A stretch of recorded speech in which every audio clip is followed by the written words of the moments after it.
Welcome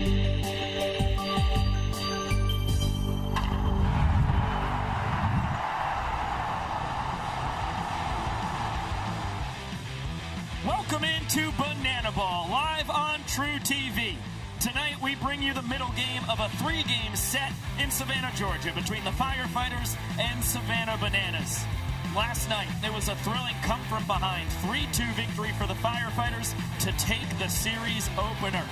Tonight, they send former Banana Zach Phillips to the bump, hunting a second straight series win over the Nanners, while the Bananas are turning to their ace, Austin Drury, hoping to even the series and force a rubber game tomorrow night. We've got another full-capacity crowd on hand here in historic Grayson Stadium.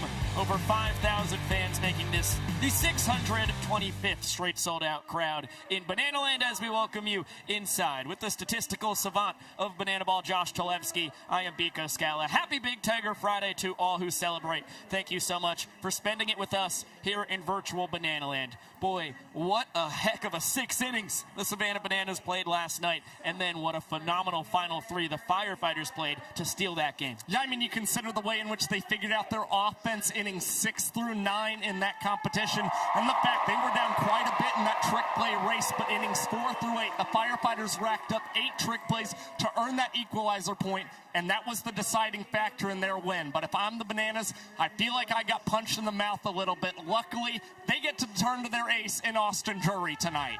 Yeah, let's see how it went down an evening ago here. We'll pick it up in the early stages. Cowboy Kyle Lewis, top of the second, had the ground ball machine going. Burr, KJ, and Ziegler combining for the double trick play. That made it 5 trick plays through 2 innings. But on the other side of the coin, it was Robert Anthony Cruz. Ball 4, sprint to drive in the designated runner. Bryce Grizaffi scoring all the way from first. Early 1-0 lead for the Nanners. Yeah, now Cowboy Kyle Lewis was able to continue to cruise from there. You see the swing and miss stuff against Mason Maxwell, and Cowboy Kyle also fanning his former teammate in Noah Bridges. Everything was easy for Kyle early in the ballgame, but Jared Donaldson was nearly matching him pitch for pitch. Struck out his former teammate in Danny Hosley. Son of a gun, he did the exact same thing against Jackson Olsen as well. And then facing Easton Parrish, 3rd straight batter for Jared Donaldson. It's the 3rd time this year he struck out the side against the Savannah Bananas. That one in 2 minutes and 27 seconds. Top of the 4th, Lamar Sparks hit it right on the button. And I'll tell you what, that ball found the glove of Kyle Lewis as much as he found the ball. A snow cone, and I don't know if it has ever tasted so good for the 9-year Nanner. Sometimes you're just lucky. Heck of a play to take a hit away from Lamar. Top of the 6th now, Firefighters finally push a run across. Armando Becerra with runners on the corners. It started as an RBI single. After a challenge, it would turn into an RBI double. Lewis, though, would limit the damage to just the 1 run. A very impressive escape act, which would be very important because bottom of the inning, Dan Oberst banging this off the top of the historic Grayson Stadium scoreboard, bringing in Ty and Kyle Jackson just like that. It's a 2-0 Nanners lead. Yeah, and Dan's 6th hit against Jared Donaldson this season, doubling the Bananas' lead in points. But in the 7th inning, it was the Firefighters able to get a run against Connor Harris as the Bananas made the move to the bullpen. A professional piece of hitting from the veteran in Noah Bridges, earning the sacrifice fly and giving the Firefighters 1 run in the inning. So now Austin Temple trying not only to hold this lead, but induce some trick plays. He gets one from Caden Green for his first out. Next batter, it's Mason Maxwell at first base collecting one of his own, and that tied the Firefighters with the Bananas. 8 trick plays apiece. Now Robert Anthony Cruz with the man in scoring position. He can't get the job done. Armando Becerra gets the trick play. Firefighters not only earn the point, but they're also in position to earn an equalizer point. Top of the 8th inning, Bananas finally have to go to their bullpen, and it's going to be Darian McDowell, RBI, fielder's choice to bring in Lamar Sparks. Firefighters win the equalizer point. They win the 8th inning. They lead 3-2, but the Nanners, after a double from Reese Alexiadis, they've got 2 runners in scoring position. Ryan Cox, though,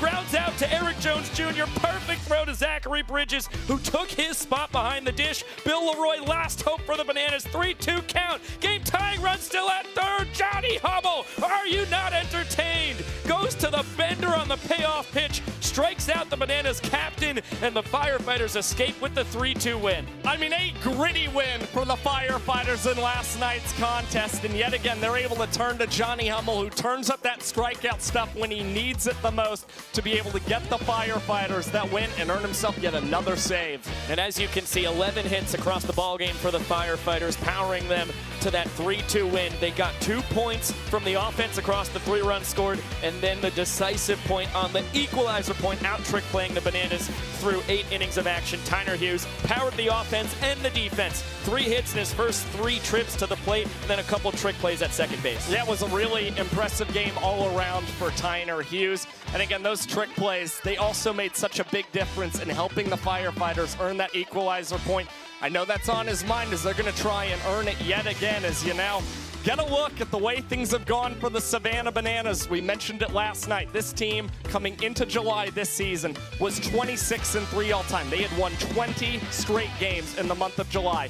But here they are just 2-4 in 2026, and it's because the Firefighters have stepped up in the clutch when they've really needed to. Last night was an excellent example of that as they earned that equalizer point, but also they've come through in showdowns. If you think about Iowa City at the start of this month, a key reason you see the Bananas with 4 losses on that ledger. Yeah, it is remarkable how the Firefighters have bucked that all-time trend for the Bananas here in 2026, and the victory for the Firefighters have the standings looking like this. The Coconuts stand alone in second place, a half game ahead of the Bananas. Of course, the Texas Tailgaters winning the Banana Ball Open, our early season tournament back in April. That means they've clinched a playoff spot. They're still trying to hold on to that #1 seed, and the Firefighters just 2 games back of the Party Animals for that final playoff spot. I mean, when the Bananas started 11-1 this season, I'm not sure anybody thought they'd expect them to fall all the way to 3rd place now in the Banana Ball Championship League standings. Nevertheless, the Firefighters, they're just 2 games behind the Party Animals right now, trying to earn that playoff spot. They've got to be hoping that the Tailgaters can knock off the boys in black and pink tonight in Boise, Idaho. All 6 teams in action here tonight. Cannot wait to see how this one unfolds. The middle game in Savannah.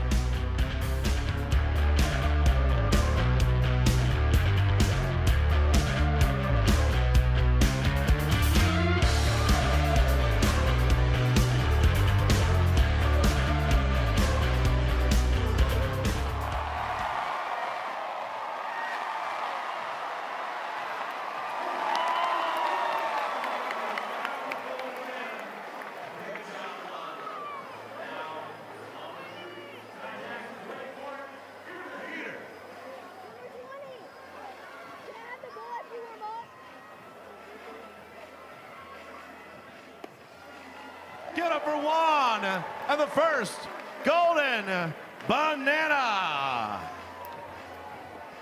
Savannah, Georgia, I need everybody here to get on your feet. Everybody, Grayson Stadium, up on your feet, because it's time to meet your Savannah Banana.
Welcome back to the Banana Ball pre-show here on True TV. Just a little while ago, Zach Staten caught up with Noah Bridges and some very special guests here this weekend.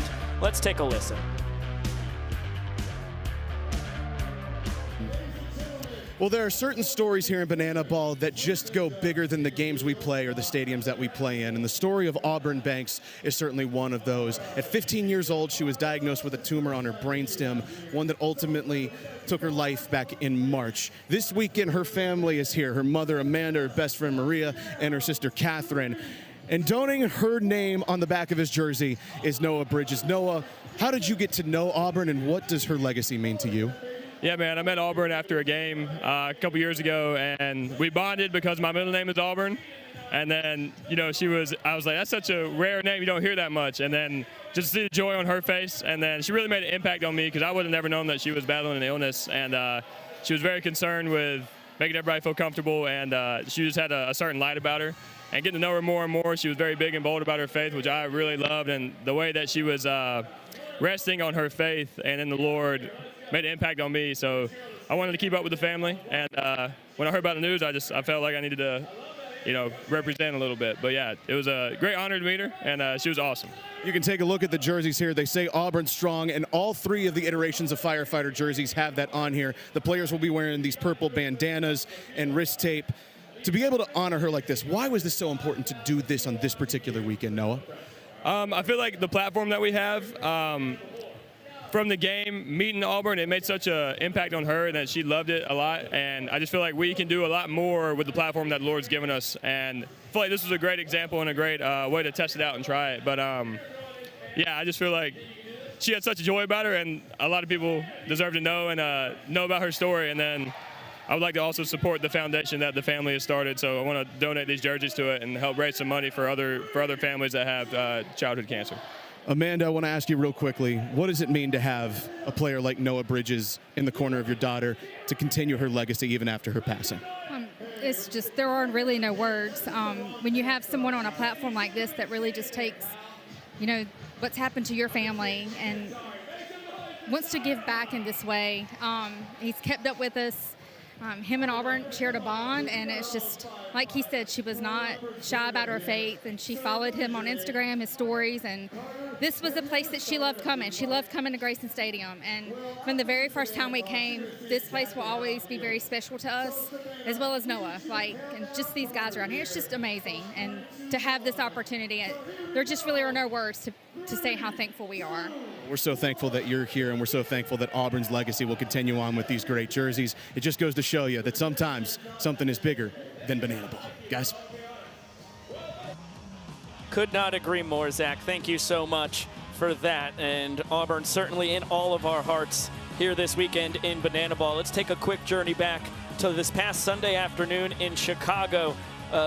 Big-time Banana Ball fan Dominic going through chemotherapy. He could not attend the game in Wrigley Field. We couldn't bring the game to his backyard, but we could bring the entertainment. So all of the Bananas, as well as JT in Chief, DJ Phony Stark, Dispatch Luke, Trevor Wilt, Daniel Flood, they all went to Dominic's house. As you can see, presented him with a big-time gift basket. All his friends there with their shaved heads, supporting one of their dear friends in Dominic. And the Bananas, they put together a full 45-minute show for Dominic and the boys, as well as Chief showing off some awesome tricks. This is what it's all about right here. This is why Banana Ball exists. The fans first mentality goes beyond the time that you spend at the ballpark. That is on full display here. So cool to see the support for Dominic, and just the fact that after 3 long games, these folks still made the time to make him feel so special. We are certainly thinking of you, Dominic. Keep fighting. Cannot wait until we can have you at a Banana Ball game in the near future, my friend.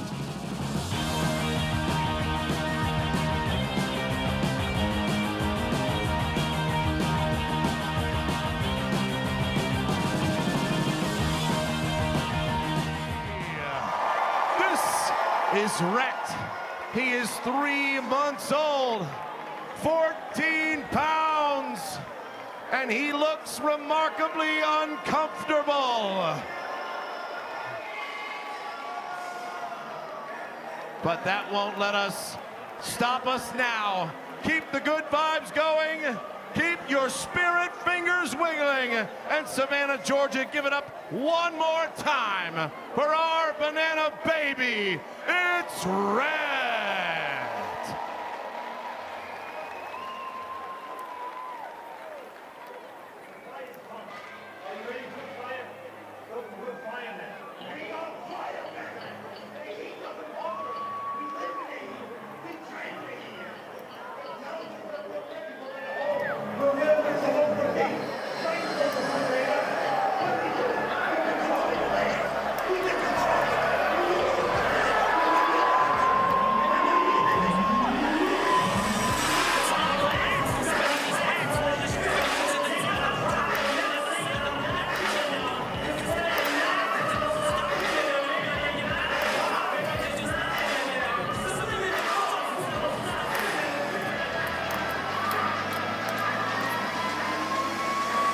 Savannah, Georgia, it's time to meet the hottest team in sports. Make some noise for the Firefighters!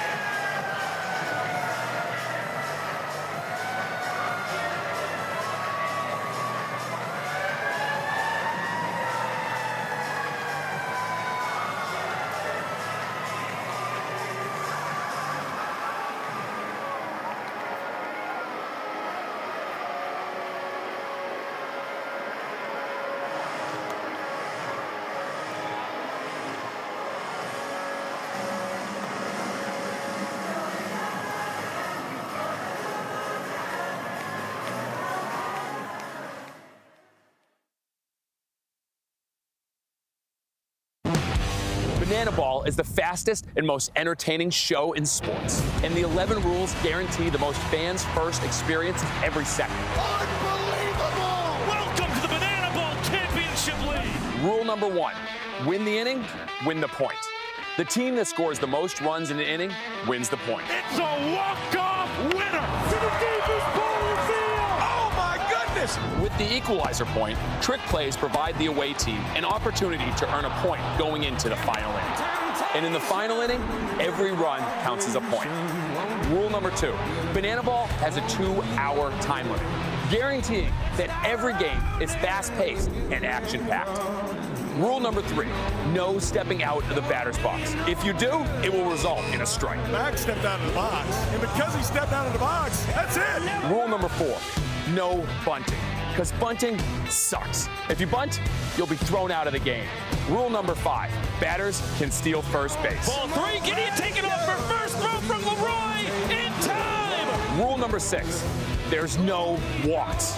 Walks are ball 4 sprints. The batter can advance as far as they want until every position player touches the ball. Those defenders have touched the banana ball. It is a 4-base sprint to open up the ball game. Rule number 7, no mound visits. Nope.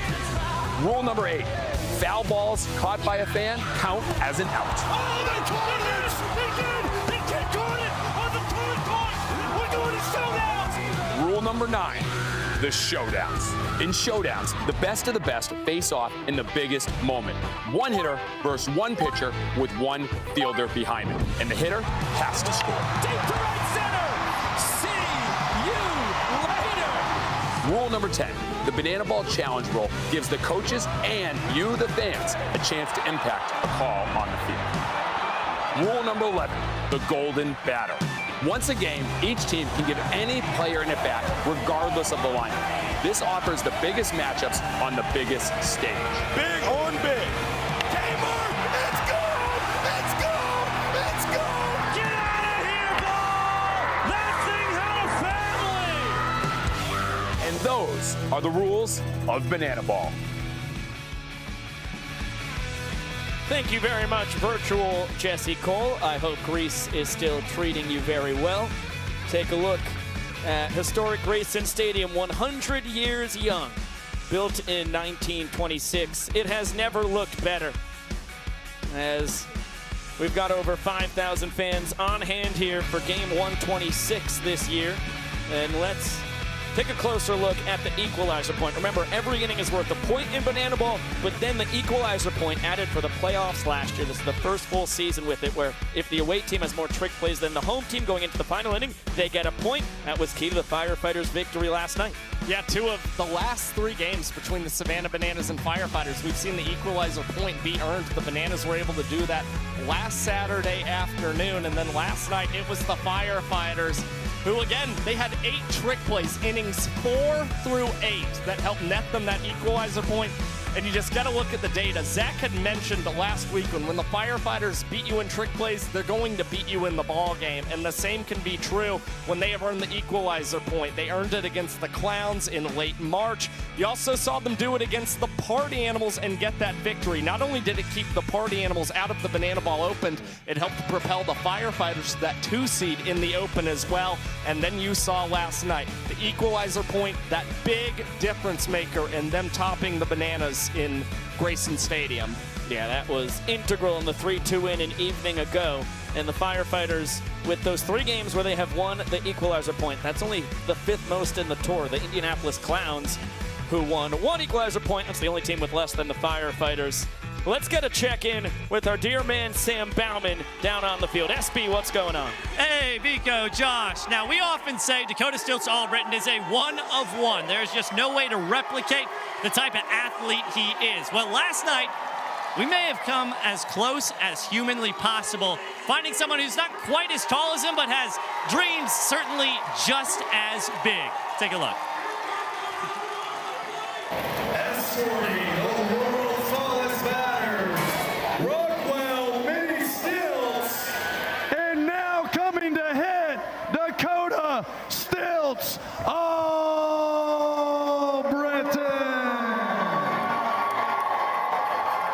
We got ourselves a mini Stiltz.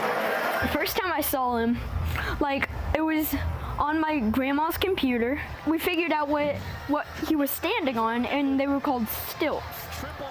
And whenever we looked him up and stuff, I knew that was what I wanted to do. That is awfully impressive. It still blows my mind to see the impact from people like Rock, coming and stepping out of their comfort zone and doing what I get to do as a job. They're doing it because they got inspired by me, and just knowing that, man, that's probably the best feeling in the world. I think I would have hit the ball a little bit better if it wasn't for Rock, because I had a little tear in my eye and I couldn't see it that good. But it was awesome, man. Just getting to share that moment with my new friend Rock, it was such a cool feeling. I think stilts are fun. I like them. And if whenever I'm older, I end up not being able to do banana ball, I have a career in drywall and stuff like that.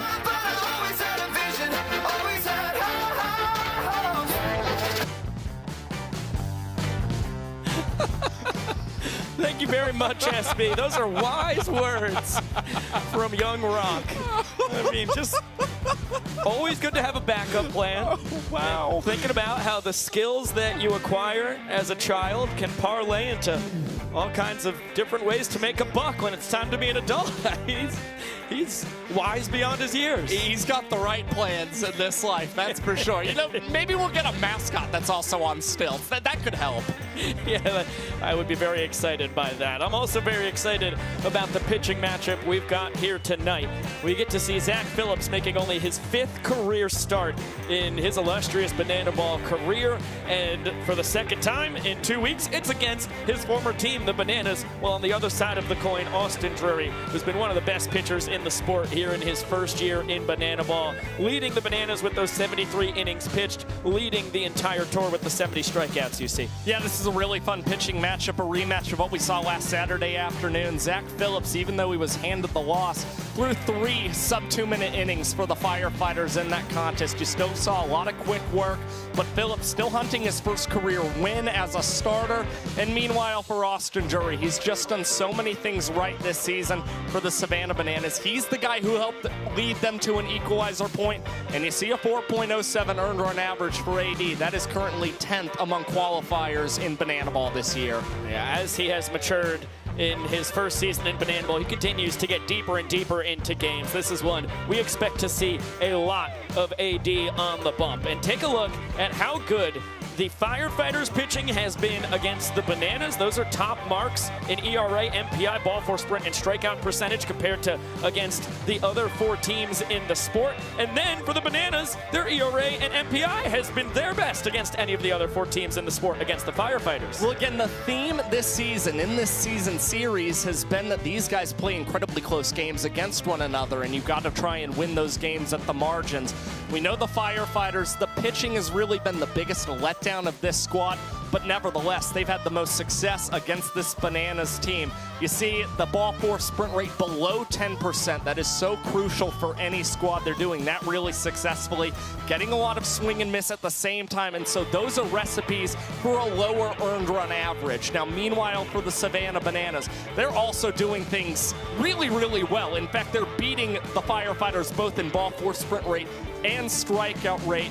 Nevertheless, the Bananas trying to find a way to get back in that win column and hoping that it can come courtesy of Austin Drury, who's been a big reason why the Bananas have that team ERA just a hair above 4 against the Firefighters. Right, which is pretty elite when you are talking about banana ball sport that caters to hitting so much. Let's get another check-in with our guy Sam Bauman down on the field. SB, what's going on? Yeah, Biko, you guys missed me already? Listen, things maybe didn't go as well as we would have hoped yesterday, Reggie, but you said you put some inspiration, some motivation into the guys. What were you telling them here in the huddle just a moment ago? I say they can't talk about it, they got to be about it. And the most important thing is they just got to go out there and play their heart out. Play with conviction. Always know that they can do it. Always know that they can trust in each other. Always know that they can take it one play at a time. Reggie, what do they have to do to win tonight? You think they got a win in them tonight? They got to win in them tonight. But they got to play as a team tonight. Because it's not an iron team. They have to play. They got to be all individually playing one another, being on the court, one another. Reggie, would you tell them maybe come on as we throw it back to Biko and Josh? Maybe give them a come on back to them? Yeah, ready? Come on!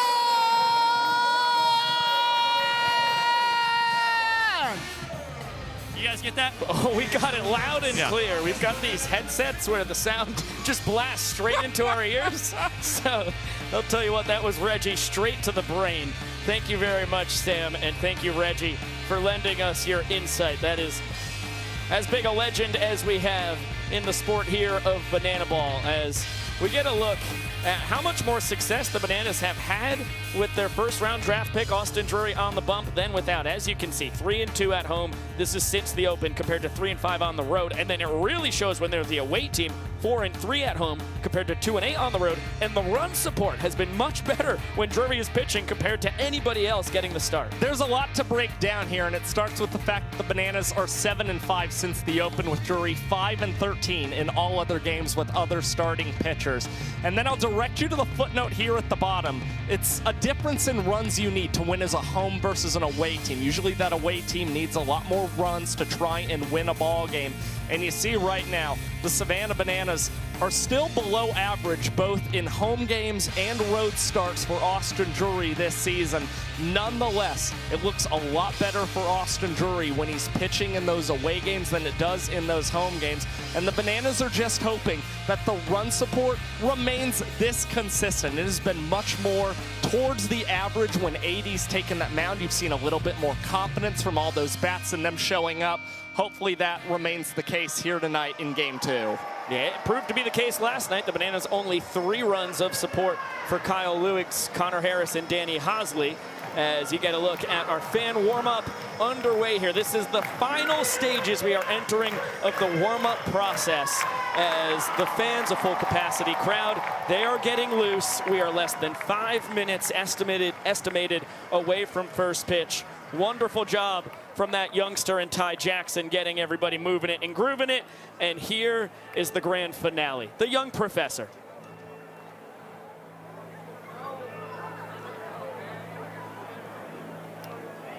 Ladies, gentlemen, boys and girls, and potassium enthusiasts from around the world.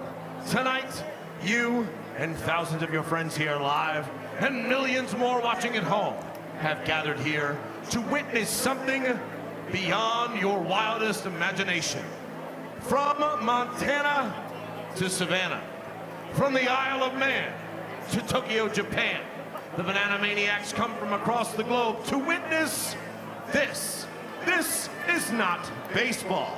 This is the crucible where the fastest, hungriest, and most entertaining players are forged. This is a game of the fans, by the fans, and for the fans. But this is not your granddad's pastime. This is not just another night at the ballpark. This game is baseball by birth, fruit by name, and an absolute worldwide phenomenon by the grace of God. This is the time for all 5,500 people here in historic Grayson Stadium to get on your feet and give me your voices. Because this is the greatest show in the sports. Ladies and gentlemen, this is Banana Ball! Grayson Stadium, it's time to meet the starting lineup for your Savannah Bananas. Leading off, the extra hitter number 7, Ty to Fly Jackson.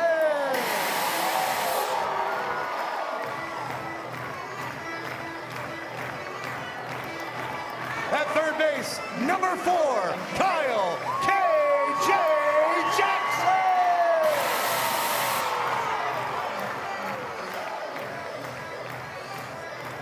Batting third, the DH number 19, Dan Oberst.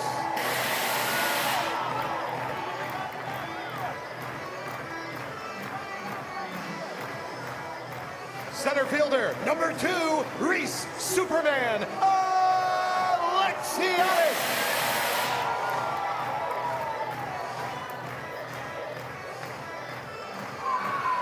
Batting fifth at shortstop, number 6, he is our glove magician, Ryan Todd.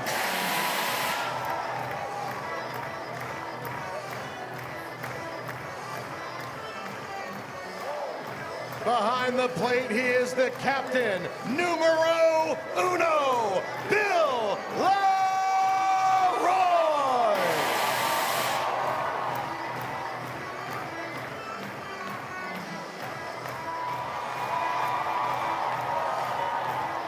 In left field, number 15, we call him Rack Robert Anthony Cruz.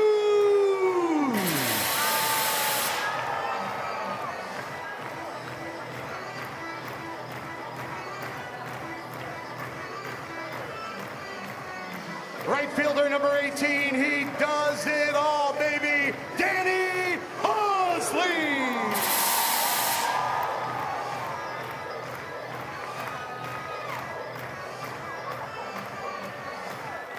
At second base, number 8, he is our greatest showman, Jackson Olsen.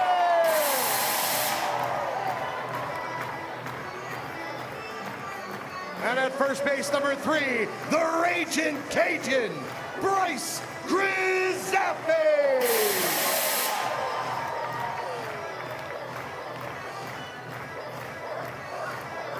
On the mound for your Savannah Bananas tonight, number 11, Austin Drury.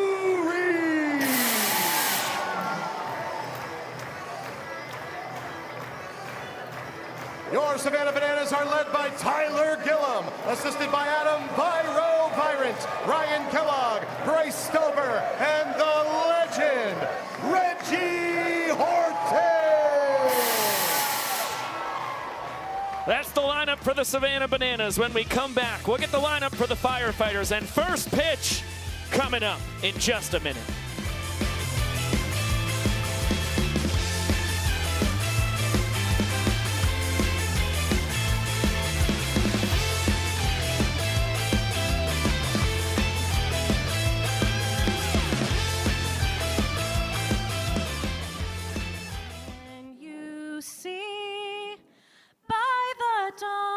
Early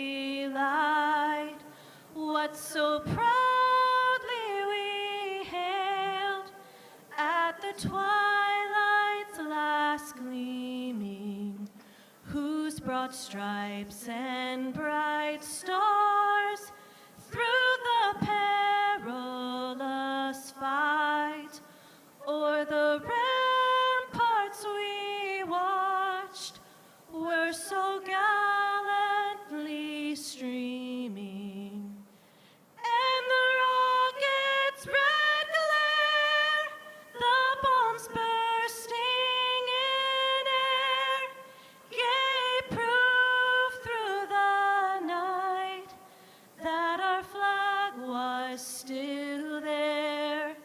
Oh, say does that star-spangled banner yet wave o'er the land of the free and the home of the brave? Ladies and gentlemen, Sarah Carden.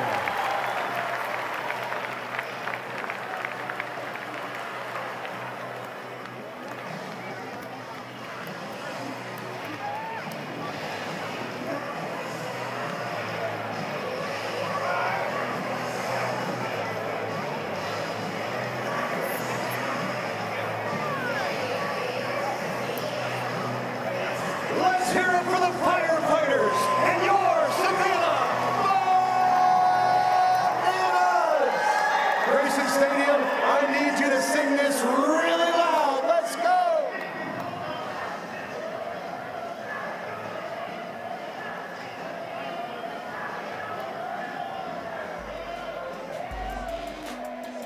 Louder!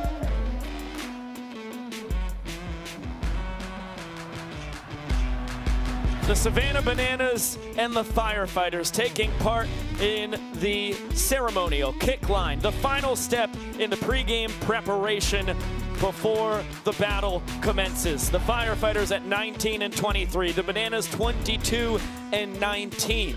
Only 3.5 games separate these squads in the standings. It's third place versus fifth place as we welcome you back inside with the statistical savant of banana ball, Josh Tolevsky. I am Biko Scala. Happy Big Tiger Friday. Thank you for spending it with us. The Savannah Bananas trying to even this series tonight. Yeah, and the Firefighters are 6-4 against them in the season series. So at worst, they will tie the season series. Meanwhile, the Bananas desperately need to try and win these final 2 games, especially considering these head-to-head records will determine seeding and potential tiebreakers in the banana ball playoffs. Yeah, after head-to-head, it goes to total trick plays. So if the Firefighters win the season series, then if they have the same record as the Bananas going into the playoffs, no doubt about it, Firefighters will have the higher seed. This is how the Bananas line it up defensively. It is identical to what they showed us last night. Left to right in the outfield, Robert Anthony Cruz, Reese Alexiadis, Danny Hosley. Third to first in the infield, Kyle Jackson, Ryan Cox, Jackson Olsen, Alex Ziegler, the designated fielder in place of Bryce Grzaffi at first base in the lineup, and Bill Leroy, the catcher. Well, they call Coxie the glove magician for a reason. 88 trick plays is leading this Bananas team. He's converted each of his last 51 tries successfully for the boys in yellow. Unbelievable streak for the sport's all-time leader in trick plays. In the middle of it all, it is the pride of Lando Lakes, Florida. The southpaw, who spent 5 years in the Dodgers organization, has played professionally in Sioux City, Iowa, Mariquay, Agua, Venezuela, Leon, Guanajuato, Mexico, and now he graces us with his presence in Banana Land. Yeah, and he is leading the Banana Ball Championship League with 7 wins this season, also pacing the pack with 70 strikeouts. The Bananas 7-5 in jury starts since the open, but 5-13 in all other games. They need to continue to get wins behind AD. Here's the Firefighters lineup brought to you by Tropical Smoothie Cafe. At the top, as always, it is Caden Green, then Armando Becerra, Lamar Sparks, still on an all-time heater in the 3-hole. Eric Jones Jr. cleaning it up, has been crushing his former team this year. Darian McDowell, another star rookie in the 5-hole. Then Logan Lacey, Dalton Cornett, Tyner Hughes, Mason Maxwell, and the legendary nanner Dakota McFadden to round it out. Let's get it on down to the young prof. All right, Savannah, Georgia, in order to start tonight's show, here's what I need from you. When I count to 3, I need you to yell at the top of your lungs, "Start the clock." in 1, 2, 3. Showtime! And away we go. The 2-hour timer will only matter if it runs out before we get to the 9th inning. It did happen last Saturday in Wrigley Field between these two teams. We saw an 8-inning slugfest that the Bananas won 8-2. That's the only game across these last 4 these two teams have played that the Bananas have come out on top in. As the fastball dots the inside corner. It's a quick 0-2 count on Caden Green, the Firefighters team leader, hitting .363. Gets another fastball. He's able to spoil it. It gets to the parking lot, so no chance for the fans to make a play. Saw Peanut foul out to the fans in Wrigley Field Friday night and Sunday afternoon. As the fastball just misses in. Home plate umpire Brett Bullard here tonight. So far, nothing but gas from AD. Sticks with it. Peanut spoils it. Yeah, the Firefighters hoping they can come out aggressively against Drury tonight. This team batting just .215 against the Bananas' first-round pick this season, and hoping that Caden Green can set the table as Drury delivers the 1-2, and this one is chopped to short. Coxey goes through the legs, and that throw in on time to first base, and make it 52 consecutive trick plays that have been successful for Ryan Cox. And that's his 89th trick play of the season. You get another look between the leg transfer. Excellent start for the Nanners. It was all gas from Drury to Green. And it's a first pitch fastball fouled away from Armando Becerra. It's the Bananas' first-round draft pick on the mound. It's the Firefighters' third-round draft pick in the box.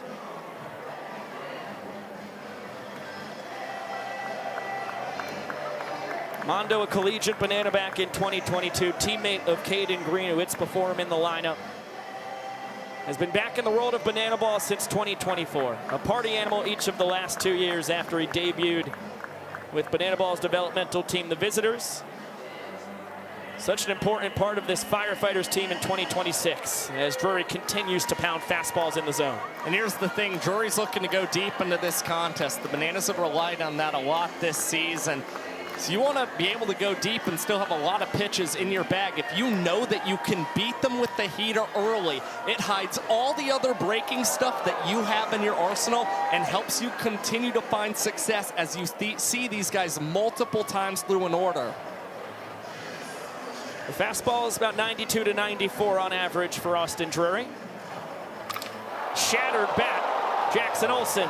Backhand, flips it between the legs. Perfect strike to Alex Ziegler. 2 outs on 2 trick plays from the Nanners middle infielders. Yeah, and that's what the Bananas are hoping for right there. Austin Drury stays ahead in both counts against both Caden Green and Armando Becerra, and in the end induces the soft contact. We've seen a lot of strikeouts from AD, but he's going to take the trick plays behind him as well. And the Bananas out to an early lead, and after losing the equalizer point, they want it to stay that way. Olsen fields behind his back and throws under the legs and make it 3 trick plays to open up the ball game for the Savannah Bananas. And Austin Drury, an efficient 3-minute and 14-second first inning. 13 pitches, nothing but heaters for the top 3 in the Firefighters lineup. As it's a trick play from Cox, a pair from Olsen. And an excellent start defensively for the Bananas means that the Firefighters need to respond with a goose egg of their own here in the bottom of the first to keep the Bananas out of the all-important points department. Left to right in their outfield, it starts with South Trimble, the designated fielder, in there defensively for Dakota McFadden. Then Becerra in center, McDowell in right. Third to first in the infield, Lacey, Green, Hughes, and Jones Jr., with DC3 Dalton Cornett getting the start behind the plate.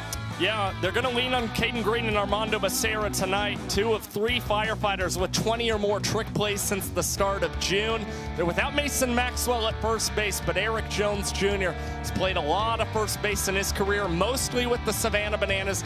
They trust in his skills over there at 1B. In the center of the diamond, it's the Firefighters' 6th-round draft pick, Zach Phillips. Here in his 4th World Tour, the first 3 were spent with the Bananas. guy who spent 4 years in the Kansas City Royals organization after they drafted him out of Ole Miss.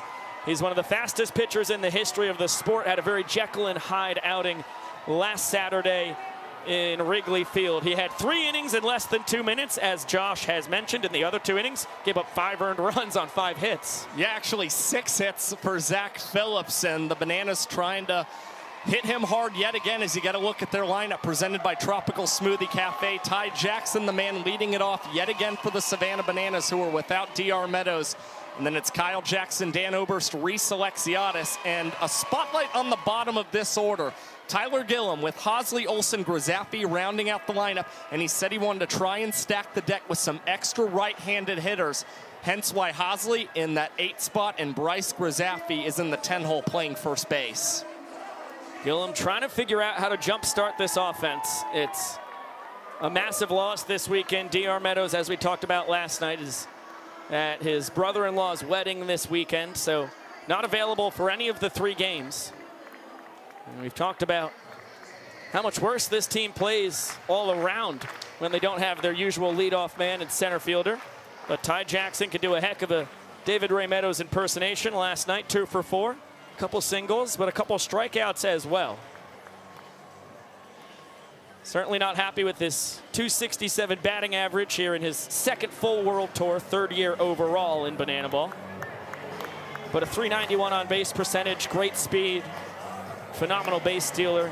Exactly who Tyler Gillum loves at the top of his order. Yeah, he's reached in 20 of his last 21 games for the Savannah Bananas. So if you're without DR Meadows, this is the kind of guy you like at the top of the order, and he's got a lot of energy and a great threat to steal bases as Jackson's going to work an early ball 4 sprint, and he's potentially thinking about 2 bases, a pretty wide turn around first base, but Tai-2 Fly is going to stick with just 1 bag to open up this ball game offensively for the Nanners.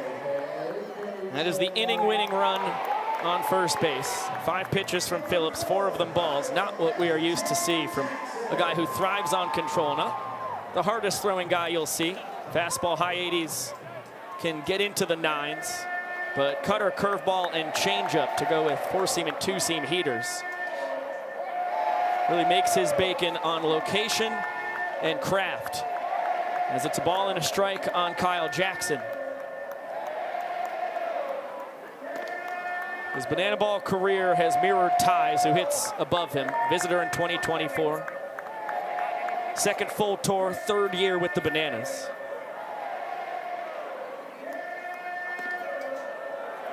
And a guy who has been remarkably consistent. Comes in hitting .349, his .472 OBP, best on the team. Able to spoil the 2-2 cutter. Well, I think one of the most remarkable things about Kyle Jackson, we often describe him as a superstar. He's been in the sport since 2024. He still has a career OPS above 1,000 as a Banana Ball player. So this is a really impact bat who's trying to put up a good battle against Zach Phillips and will be called out on strikes. Beautiful pitch, outside portion of the plate. And Zach Phillips, after a leadoff ball 4 sprint, collects a strikeout. A tremendous location. That is what we are used to from Zach Phillips right there. Dots the low outside corner. And a rare strikeout looking for KJ. Means Dan Oberst digs in. Fastball high and tight. 2 for 3 last night, with his team leading 24th extra base hit, a walk-off double to win the 6th inning. Got the batting average back up to an even .400. 2nd best in the sport, just 2 points behind Taylor Justice.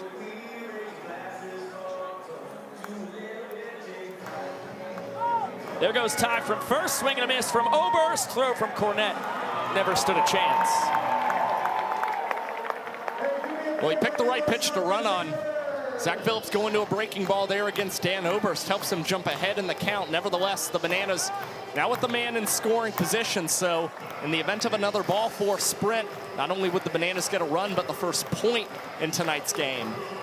Oberst able to spoil the 2-strike offering. No catch by the fans. It's scarier for Dan than anybody else in the sport when the fans have a chance. You can see the smile on his face.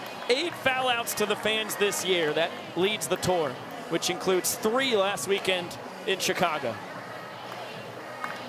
Able to spoil another, this time the netting keeps the ball away from the fans. And those 8 fan outs already tied for a single season record. Bryson Bloomer was previously standing alone with 8 from his 2023 tour. Now Oberst is tied that there is still 2 full months of banana ball left to play. Flare, it's going to be a knock into right field. McDowell's got a cannon, but Jackson can really fly, and there was no chance. Perfect one-hop throw from Premium. Tied Jackson in well ahead of it. Dan Oberst, back-to-back games with an inning winner for the Bananas. His 9th walk-off now on the year, and the Bananas strike first, just like they did yesterday. Dan Oberst just continues to be unbelievable for this Bananas team. 18 runs over a replacement player since the start of June. That is second best among all banana ball position players. And you see yet again a professional at bat that Dan's able to work. A beautiful piece of opposite field hitting. And the Bananas, early leaders, just like we saw in last night's affair.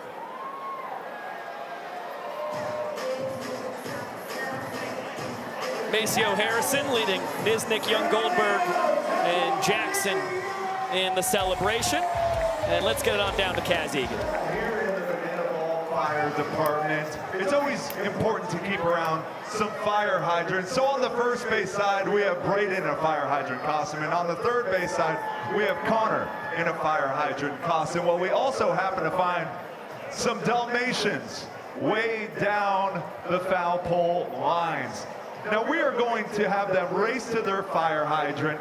They are going to grab each other's legs, making a line, and they are going to hop to the finish line. The first team will win the inaugural hydrant hop. Dalmatians, are you ready? On your mark, get set, go! The Dalmatians are coming down to join their fire hydrants. Grab onto a leg, dogs. The first base side has made it there first. They're hopping on down to the finish line. They are making it all the way. The third base side better make up some time. And Braden and his team of dogs is the winner. Connor, it was a close second. Dalmatians, you know what to do when you see a losing fire hydrant. Great play-by-play there from Kaz. That was a very fun race as you get a look at the blue base hit from Dan Oberst, one of the exit velocity kings in the history of banana ball. Nobody consistently hits the ball as hard as Dan, but sometimes you just get lucky. Put the bat on ball with 2 strikes, find some turf in the outfield, and Ty Jackson, it's that stolen base that leads to the walk-off single from Oberst. Yeah, and Ty Jackson, you got to think about it. He still hasn't been caught stealing either this season for the Savannah Bananas. Not only has he been awfully successful, but he's picked all the right moments. And so the Bananas up early as Austin Drury is battling against Eric Jones Jr., who bows out to the fans in the first base stands. Only the second time this season that the fans have caught a foul ball for an out in Grayson Stadium. Dan Oberst, you have company. His former teammate Eric Jones Jr. joins him, and it's a throwback CPL Sunrise jersey on the cat who made the catch. Another look on the first pitch that EJ got tonight. And we didn't have time to show you the catch again, but it was a beautiful barehanded snag. Holy moly. Darian McDowell skies this to right. Danny Hosley, out number 2. Well, just to go back to what we saw a couple seconds ago with Eric Jones Jr. at the plate, that was the 95th fan-caught foul ball this season. Again, only the second time it has happened in Grayson Stadium.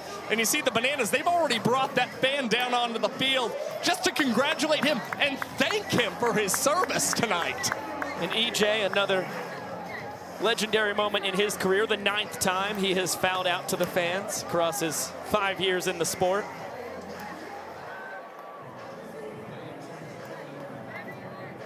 Which also puts it into perspective that Dan Oberst has done it 8 times this year. Some guys just have that knack. EJ's done it 9 times in 967 career plate appearances. You just can't predict baseball, can't predict banana ball, and it's really tough to hit an Austin Drury off-speed pitch. Logan Lacey learns the hard way. AD has faced 6 firefighters. He has retired them all. And that is his 7th sub-2-minute inning of his rookie season. Impressive stuff from AD. Nanner still leading.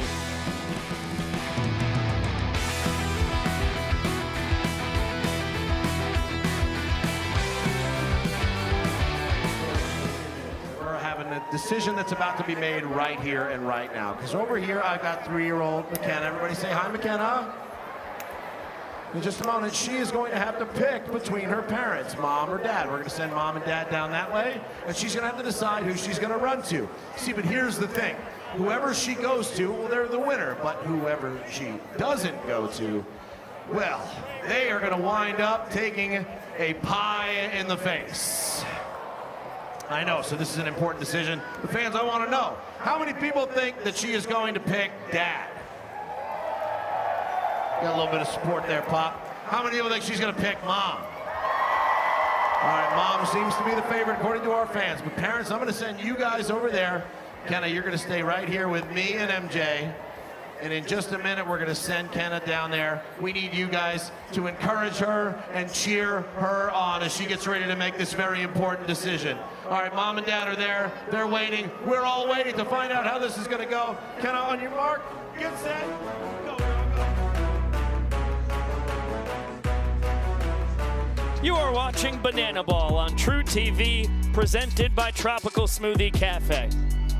It's been a wild inning and a half so far, and what a play by this young gentleman in the bleachers off the first base side. Look at him tracking it the whole way, out of his seat, and 3 big old punchies after he retires one of the greatest hitters in the history of the sport, Eric Jones Jr. with young Jesse Cole with a front row seat to the action. I can't believe miniature Jesse Cole got such a great view of that play.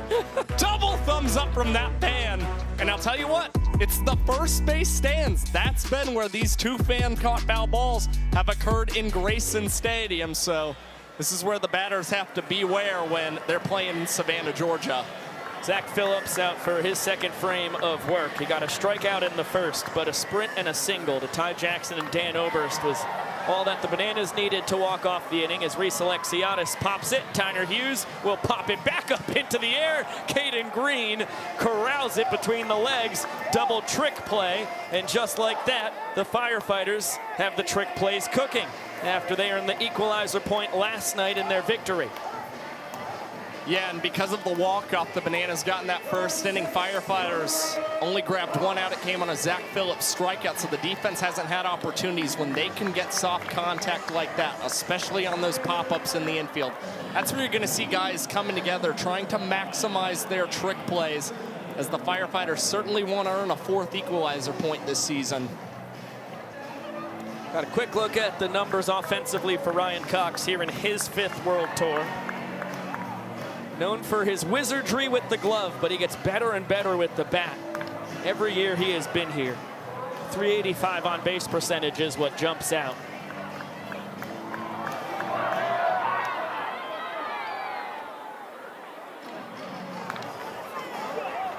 As he spoils the 1-2. That's Coxie, who's been really stellar for the Bananas over the last month and change. A 306 average, OPS at 970. 4 doubles and 3 home runs for this Bananas team. And he's not a guy who's known for a lot of power, but he has certainly found the stroke as of late, and hoping he can get back in the hit column after he had an 0-for last night.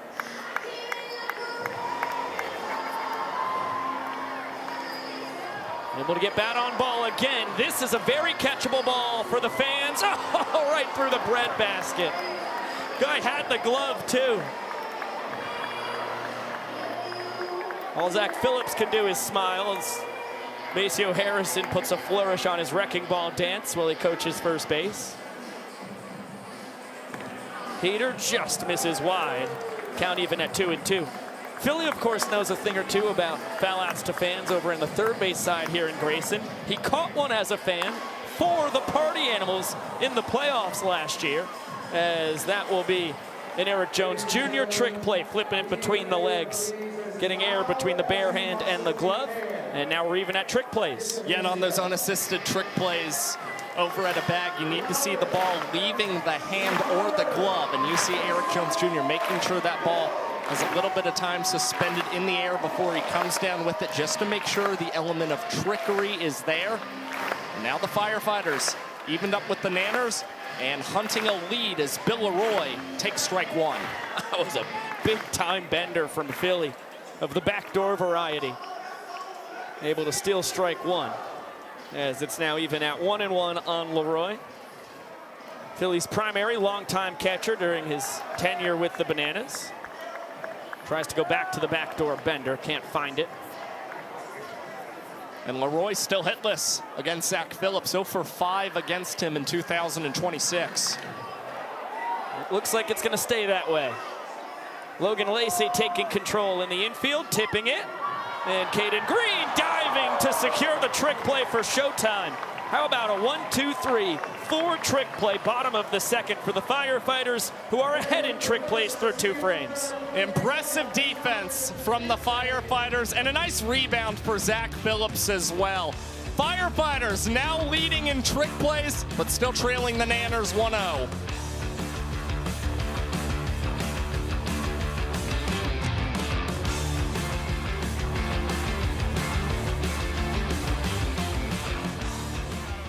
That's right, I'm over on the Firefighters dugout representing everybody on the third base side and the entire left field, and I know these are the most fired up fans in all of Savannah.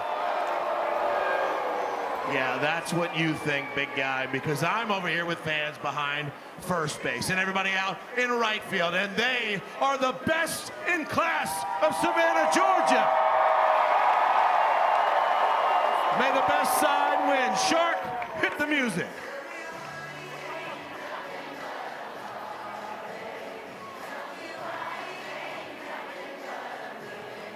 Here we go.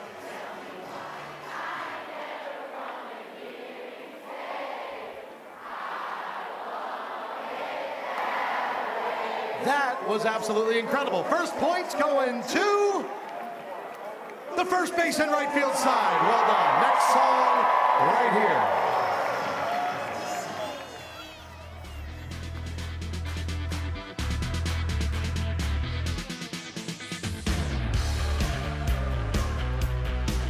Welcome back into the hostess city of the South. It's historic Grayson Stadium in Daffin Park, Savannah, Georgia. 2 innings are in the books. We have cooked through them. Austin Drury has faced the minimum, inducing 3 trick plays in the first inning, getting help from the fans in the second to go with a fly out and strikeout. And now he's got 7, 8, and 9 in the order. Dalton Cornett, Tyner Hughes, Mason Maxwell, due to swing it here to open up our 3rd inning.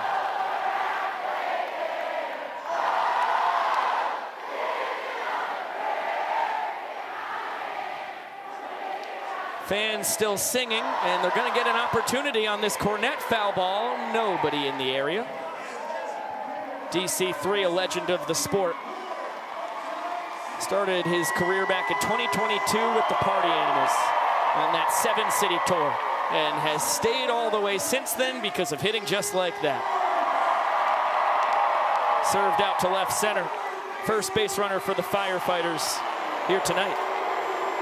Yeah, good start for the Firefighters here in the 3rd inning. And a big knock for Dalton Cornett, who has batted below the Mendoza line when runners have not been in scoring position this season. It's definitely a down season considering Cornett the best bat on the Firefighters a year ago. But hoping he can jumpstart something here in the 3rd as Tyner Hughes is up to bat. 3 knocks last night and a high pop. Ryan Cox calling off. The other defenders behind him. A tip, and Robert Anthony Cruz thinks about trying to catch that under the legs. He'll haul it in the standard way. And now 4 trick plays apiece for both squads. And for everybody scoring at home, this will be a fun one for the kids. That's a 6-7 on the trick play right there. Go crazy. Go crazy, kids. Don't see those every day at the ballpark. Mason Maxwell coming off a 2-knock night, 2 for 3 an evening ago. Just continues his terrific sophomore campaign in the sport. Batting average up to 298. On a hop, Ryan Cox flipping it between the legs. Olsen, fadeaway throw to first. No chance at 2. But Coxey with his 3rd trick play of the ball game already, up to 91 now on the year. And the Bananas back ahead in this back and forth trick play battle early. He has a couple routes Ryan Cox could go. Opts to go under the legs rather than a potential bounce pass to Jackson Olsen. Nonetheless, Maxwell running very well down that line. It was going to be a tough double play either way. It's now Dakota McFadden who fouls the fastball back. 1-1 count on D-Mac. Here in his 6th year in the sport. One of the few remaining men from the 2021 One City World Tour to Mobile, Alabama. And D-Mac an illustrious spot on that tour. With Sam Claycamp, one of the first 2 professional banana ball players ever signed. Such a talented hitter. Takes the fastball for strike 2. 5 straight games for D-Mac. He's gone 1 for 3. It's one of the more bizarre things that I've ever picked up in pregame research. As Jackson Olsen sliding stop, flipping it between the legs. Alex Ziegler, what a stretch to receive it between the legs himself. A wild double trick play from Olsen and Ziggy. Jackson Olsen, his level of difficulty this season has always been off the charts, but you get a great baseball play before you get a terrific banana ball play. Alex Ziegler continues to push the limits as well. And now it's time we go down to the field. It's Bananas Foster Family of the Night time. Across the United States, there are over 400,000 children and teens in foster care without a permanent home. To raise awareness and support this community, we created Bananas Foster, the official nonprofit of Banana Ball. Our organization is dedicated to celebrating those in the foster care community while educating and inspiring others to get involved. Tonight, we are celebrating the Herring family. Jennifer and John initially became licensed foster parents with the goal of building their family. After going through the process and adopting their daughter, they discovered the significant need for more available foster homes. So they decided to continue accepting emergency placements and providing respite care.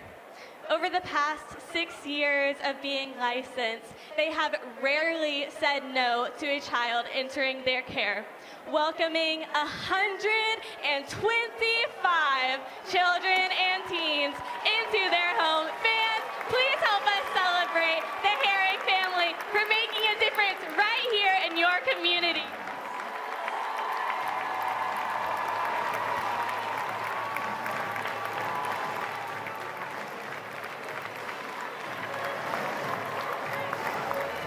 Well, that right there is what Bananas Foster is all about. Another massive shout out to Jennifer and John Herring, superheroes in the foster care community.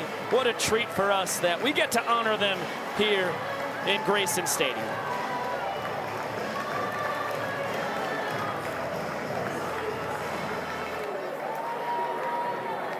One more time for Bananas Foster Family of the Night.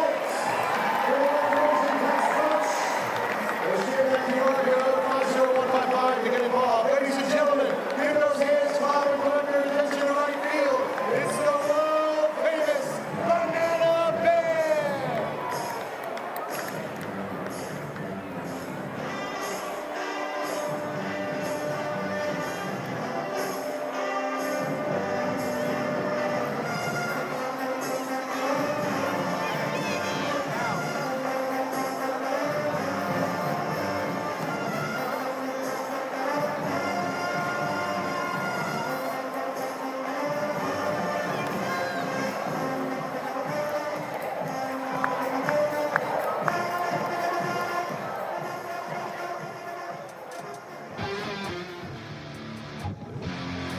The legendary Banana Band blasting away in the middle of the 3rd inning here in Savannah, Georgia. The brass band that has existed as long as the Savannah Bananas here in their 11th year on the planet we call Earth. As we go to the bottom of the 3rd, the crew blares away out in the right field landing. 1-0 advantage for the Bananas. Robert Anthony Cruz, Danny Hosley, and Jackson Olsen trying to double that lead. Austin Drury has given them 3 donuts. No runs across for the Firefighters thus far, and Zach Phillips trying to keep it just a 1-point deficit. Induced 4 trick plays an inning ago. 2 balls to start off his battle with the former Washington Nationals farmhand, known around the world as Coach Rack.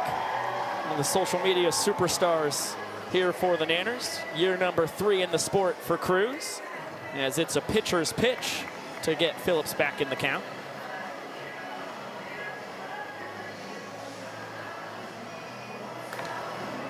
And a looper is going to find some turf. Bermuda Triangle between Becerra, McDowell, and Hughes, as Cruz opens up the bottom of the 3rd with a knock. Both Bananas hits tonight have been little loopers into the outfield.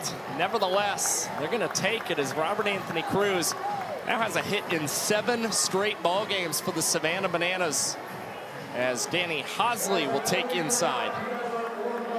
Rack was diving back to the bag. Good deke by Philly on the bump.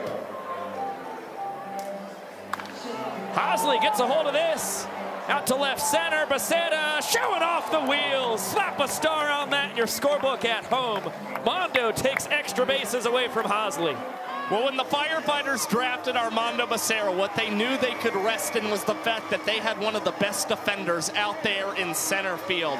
I mean, he's certainly phenomenal when it comes to the trick plays, but a guy like Armando Becerra looks so smooth out there in center field. It's too easy for a guy like Mondo, and you saw it on full display. Another great defensive gem for Mondo. Quick 0-2 count now on Jackson Olsen, the pride of New Milford, Connecticut. Here in World Tour number 4, year 5 as a Banana. That's going to be a tough play for Showtime. Barehand on the run. Olsen beats it out. Lacey did everything he could. Jackson with the wheels to turn it into an infield single. Will now make it 3 knocks. I mean, there's a common theme right now early for the Savannah Bananas. It's balls that aren't struck incredibly well, but this team just finding a way to be able to get guys on base and some traffic against Zach Phillips, who hasn't always had an easy time as a starting pitcher. 4 career starts, an ERA over 10, as EJ transitions between the legs. Gets the out at second base, so Olsen retired, but Bananas on the corners with 2 down. That's a heady play from a veteran over at first. You get another look at EJ's 2nd trick play of the ball game. No chance to get Rack over at 3rd, so the next best thing is to take Olsen off the bags. Grzaffi has wonderful wheels over at 1st. We saw him steal his 13th base last night, trying for another here as Lacey only has 1 play. It's at 1st. Ty Jackson beats it out. Lacey had trouble getting the ball out of the glove. Ty 2 fly just about as fast as they build him. He's got himself his 3rd walk-off of the year, and the Nanners double their lead. They're up 2-0. And it is already the 4th time in this series that Ty Jackson has reached base for the Savannah Bananas. Dominant early and out to a great 2-0 lead.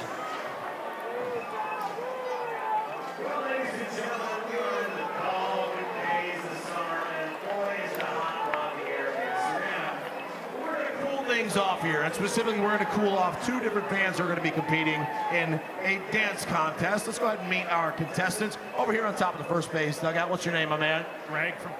Greg from Fort Lauderdale here, representing everybody on the first base side. Kaz, who you got over there? Over on the Firefighters dugout, I have Adam from Cleveland, and he's feeling pretty confident right now, young professor.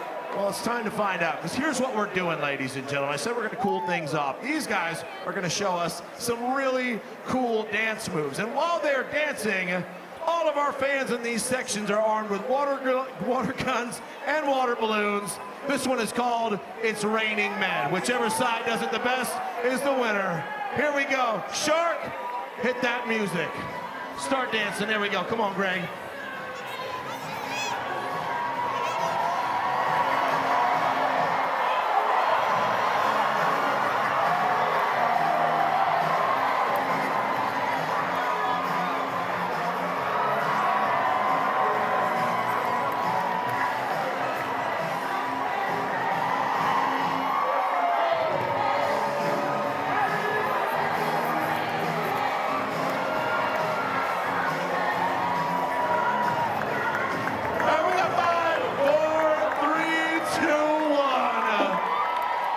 smokes.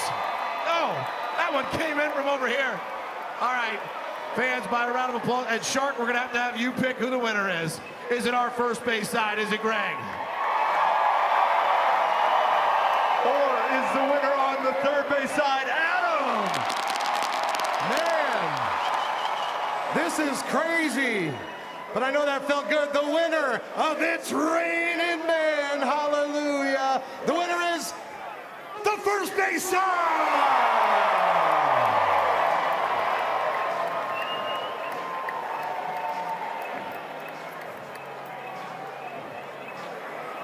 Just got to see some gentlemen doused in water on the dugouts. And now we're going to get a specialty walk-up to open up inning number 4.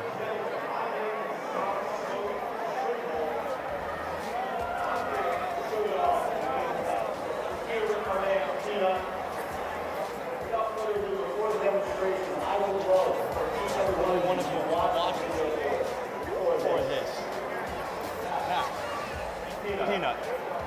Not gonna lie. This is the 7th year I've played with you. And I'm just such a huge fan. I'm really nervous.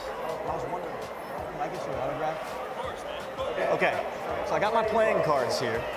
Okay? I just want you to tell me when to stop at any point. Stop. Please take the card for me. Look at it. Show the camera. Okay, here's my Sharpie. Could you please just sign your name? Thank you so much. You have no idea how cool this is. It's a great autograph. Okay, so I'm gonna take this card and I just want you to watch it. You know, I'm really good at, like, when you give me the autograph, but I'm really bad. Sometimes I lose the autograph, but I just want you to watch the card, and if I shake it, oh gosh.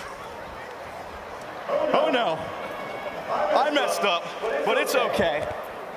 Ladies and gentlemen, oh god. Where'd the card go? Okay, we're gonna end with this, just because I messed up. Look, I'm gonna take a corner of this card, and I'm gonna eat it.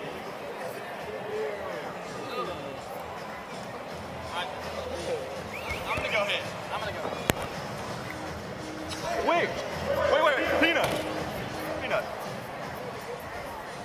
I'm gonna snap my fingers and just let me know if you feel anything. No. Nothing? No. Check your back pocket.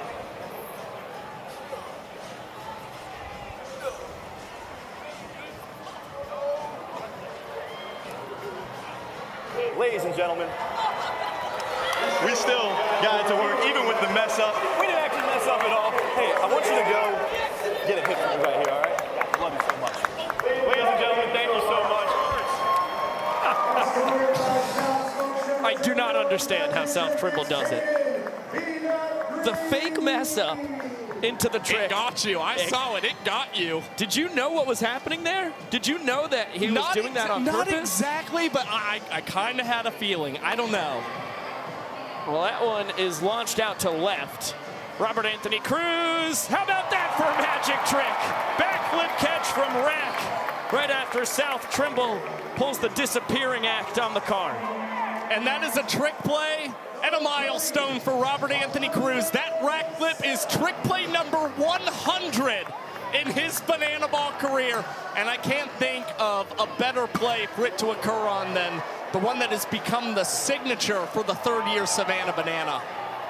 Trick play for Seth Markham, first base umpire, who is umpiring with a small glove on. Well, Armando Becerra gets a new bat. Reese Alexiadis, welcome to the broadcast. Hey guys, you look great up there. Great to have you, my friend. I would love your thoughts on the South Trimble trick play. You mean magic trick? Yeah, exactly. The magic trick. See, I couldn't hear what was going on because I got these things in my ears. Right. So I was just visuals only, but yeah, I don't know how that got in his back pocket. Well, see, it looked like South ate the card, and then it's in Peanut's back pocket. Well, that can't be healthy. I kind of think he did eat the card. I'm just not sure where it went from there. That can't be healthy. Don't do that. They're not nutritious? No protein.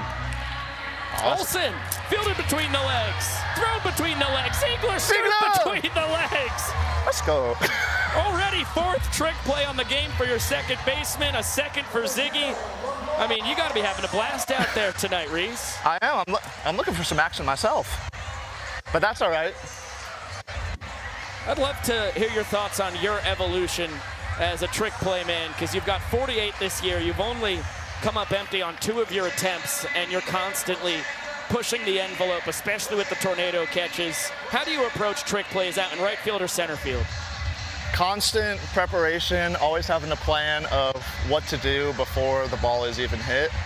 So ball right at me, I'm gonna do a tornado. Ball to the gap, we might pop. Behind the back, guess not. KJ's got it. To first, Ziggy again. Oh, that's all right. But yeah, just a lot of preparation. When I miss, it does not feel good, and I work twice as hard to make sure it doesn't happen again. Well, Reese, I'll have you know that your trick play success rate this season is above 95%. That is one of the top marks, actually second best among all outfielders. And oftentimes on social media, as hold that thought, Austin Jory has picked off Lamar Sparks at first base to end the frame. Come on. That's our guy.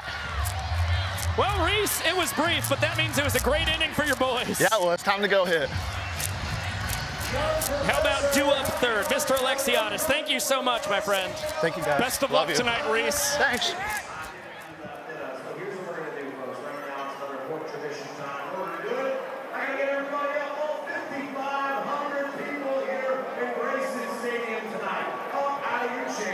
No stragglers, get on up, and then I have another ask. Get your hands in the air, hands way up in the air, because ladies and gentlemen, it's time for a little Hey Baby.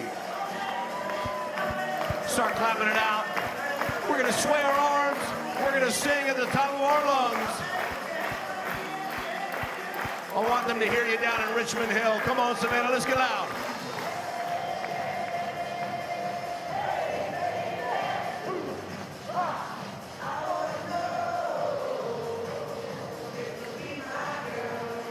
That was okay, but let's get a little louder.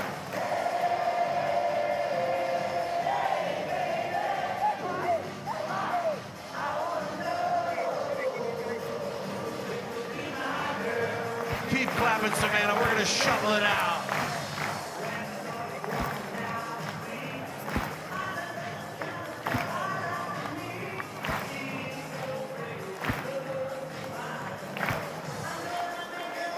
Get ready.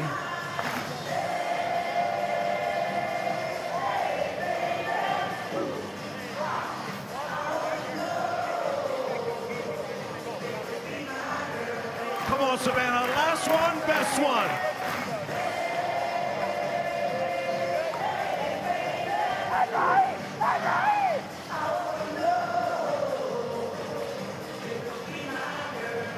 Oh, give yourselves a big round of applause. Let's go, Savannah!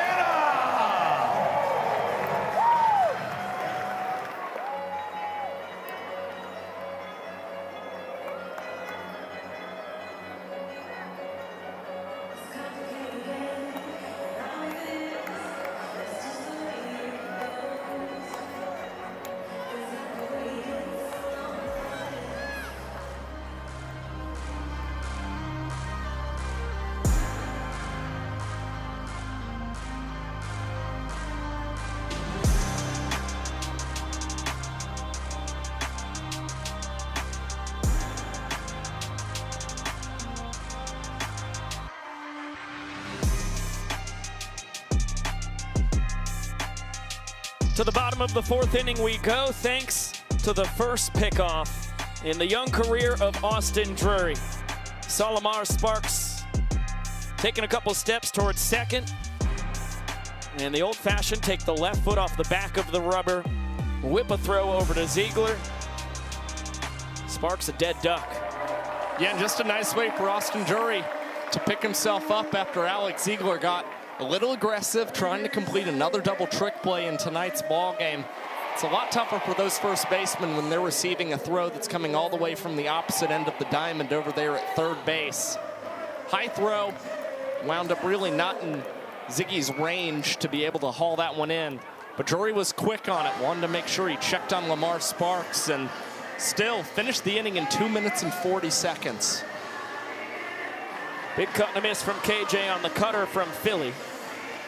And a great stop by Dalton Cornett to make sure that Kyle Jackson does not try to steal first base, which can only happen on a wild pitch or pass ball. KJ has done it once this year, as EJ will grab his third trick play of the ball game already. 6th on the evening for the Firefighters, trying to track down the Bananas, who are already into double digits. Well, I'll tell you what, the Firefighters might be trailing right now 2-0, but Zach Phillips has not pitched poorly in this game. It's been an awful lot of bad luck on his side, as you've seen a couple bleeders for hits against him. Logan Lacey with that error that ended the 3rd inning in a Bananas point earned.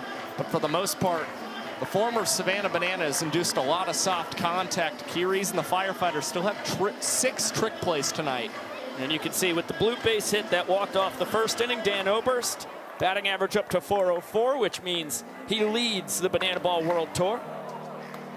Taking the spot from Taylor Justice, at least for the time being. We'll have to wait until 9 p.m. Eastern for Taylor's response. It'll be Tailgaters Party Animals on the Party Animals YouTube channel and on the ESPN from Boise, Idaho. Cannot wait to see how the first ever football game, or Banana Ball game in a football stadium rather, without the Savannah Bananas a part of it, will go down. 2-game series out in Boise. Another 2-2 here to Oberst. Big leg kick, and the count is full.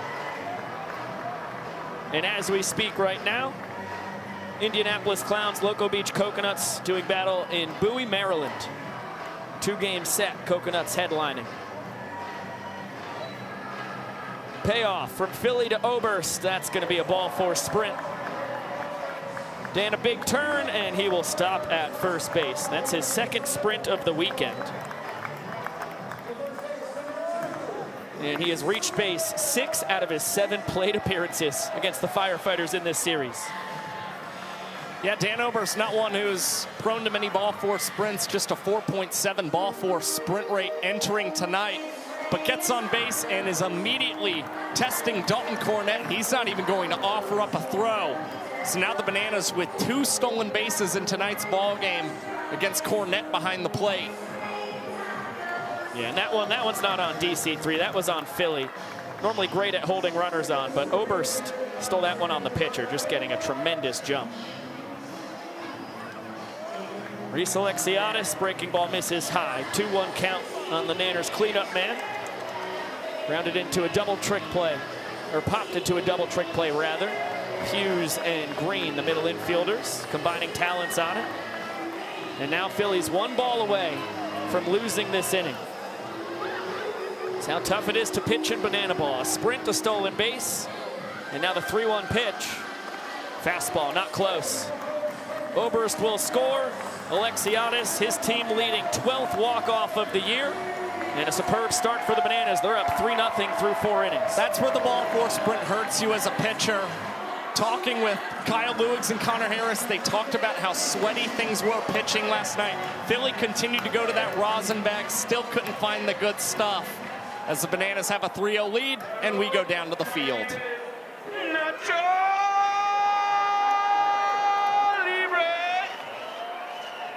And I got my friend here, Julian from this school. Julian, come this way. Julian is going to touch the bald head of these 3 men to figure out which one is his papa. And if he cannot correct the right one, the dad will get nacho cheese poured on his head. We call this game Nacho Daddy. Go ahead, Julian. Yes. Yes, feel it, feel it. That is the Lord's bald head, yes. Feel it. Yes, yes. Fantastic, fantastic. Fantastic. Be careful, this one is stinky. Oh, yes, fantastic. Okay, Julian, is number 1, number 2, or number 3 your papa? Number 3. Julian, I don't think that's your papa. Papa, raise your hand. Ah, yes. Unfortunately, Papa, it's time for the Lord's nacho cheese. Get in there. Yes, that is the Lord's chips. Yes. Yes. Let me get one. Let me get one. Yes. Let me get the Lord's chips. Lord's chips. I mean, I'm kind of hungry. I would love a little dip into that nacho cheese. Looks delicious. Josh, would you dabble? Yes, I would. I've been hungry. I mean, come on. Really hope we can get that guy a new Bananas shirt, too. I'm sure the entertainment team have him taken care of.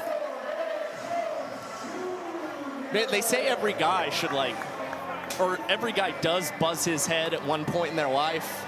Yep. Kind of wondering if now is the time, if I can get some nacho cheese dumped on top of it. Right. Luckily for me, it was 8th grade, so that it was tougher to put a half Nelson on the back of my head. That was back when I was really getting beat up on the mat a lot. I'm sorry to hear that. Yeah, it's tough when you're an 8th grader on varsity. That's a story for another day.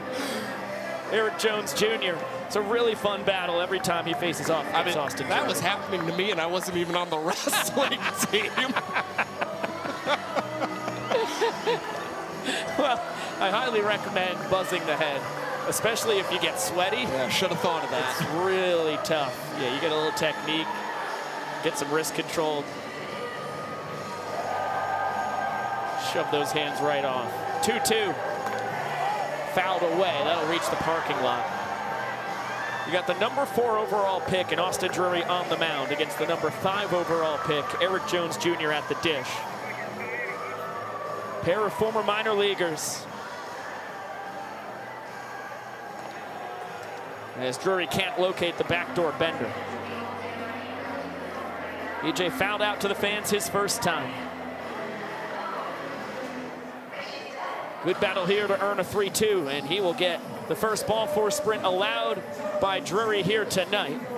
Just 90 feet for Jones Jr. Good sprint defense by the Bananas, getting it around the infield and outfield in short order. Ladies and gentlemen, next up for the Firefighters is Darian McDowell. Walking Darian to the plate is advanced firefighter Andy Moreland from Savannah Fire Department. Andy has served 15 total years as a firefighter and was recognized as Savannah Fire Department's Rookie of the Year for 2025. He was also the City of Savannah's Employee of the Quarter for Q1 of 2026. Joining Andy here tonight is his amazing wife, Haley, who makes any success he has possible. Give it up for our firefighter of the night, Andy Moreland!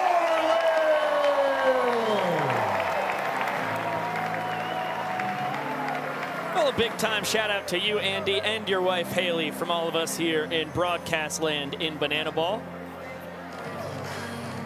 Very happy that you have joined the Savannah Fire Department.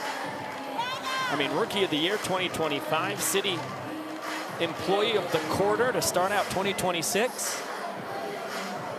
A couple more awards like that. Looking at a Hall of Fame career.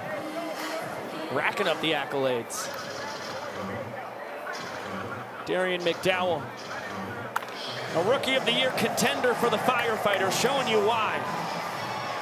Rack tracking down and a Jeter jump throw all the way into KJ at third, but it's a stand-up double for Premium, pushing EJ to third. And just like that, it's only the Firefighters' second knock of the evening. Noah Bridges has taken over for Jones Jr. Firefighters' designated runner, great speed, 90 feet from scoring. 2 in scoring position for Logan Lacey. Went down swinging his first time, expands the strike zone going after the fastball here.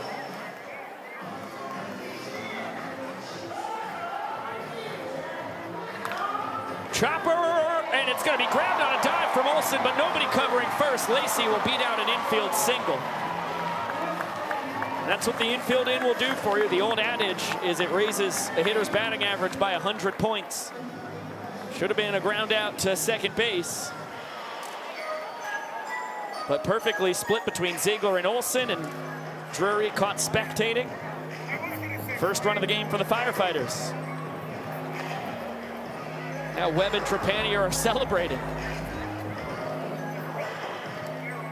Well, the Firefighters finally starting to find something against Austin Drury here in the 5th inning. Ball four sprint, you see, is now hurt Austin Drury, and he's still having to work out of a jam.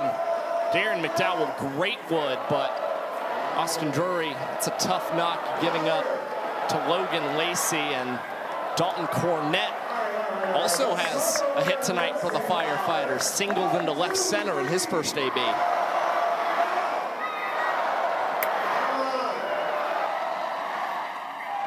He's the donut batter here tonight, so if he strikes out, the full capacity crowd will get free donuts. Kyle Lewiggs was able to make it happen for them last night, striking out Mason Maxwell his first time to the plate. Cornett, historically one of the toughest hitters to strike out in the history of banana ball across his 5-year career in a sport that's only existed for 7 years, with the vast majority of the history starting in 2023.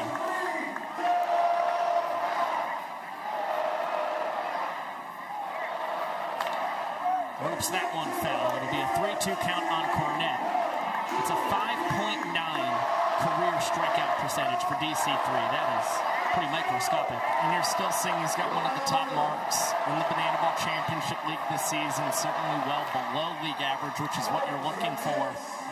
Of course, what comes with sometimes that low strikeout rate, though, is a lot of trick plays that you hit into, and Dalton Cornett has hit into 62 of them, which is leading all Firefighters batters. Gets good wood on this. Hosley cannot make the play. It'll play McDowell easily. Lacey had a great read on it. He's getting the windmill from Corey Pye.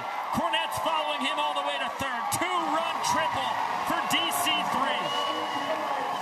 And it's a 3-run top of the 5th for the Firefighters. Still no outs.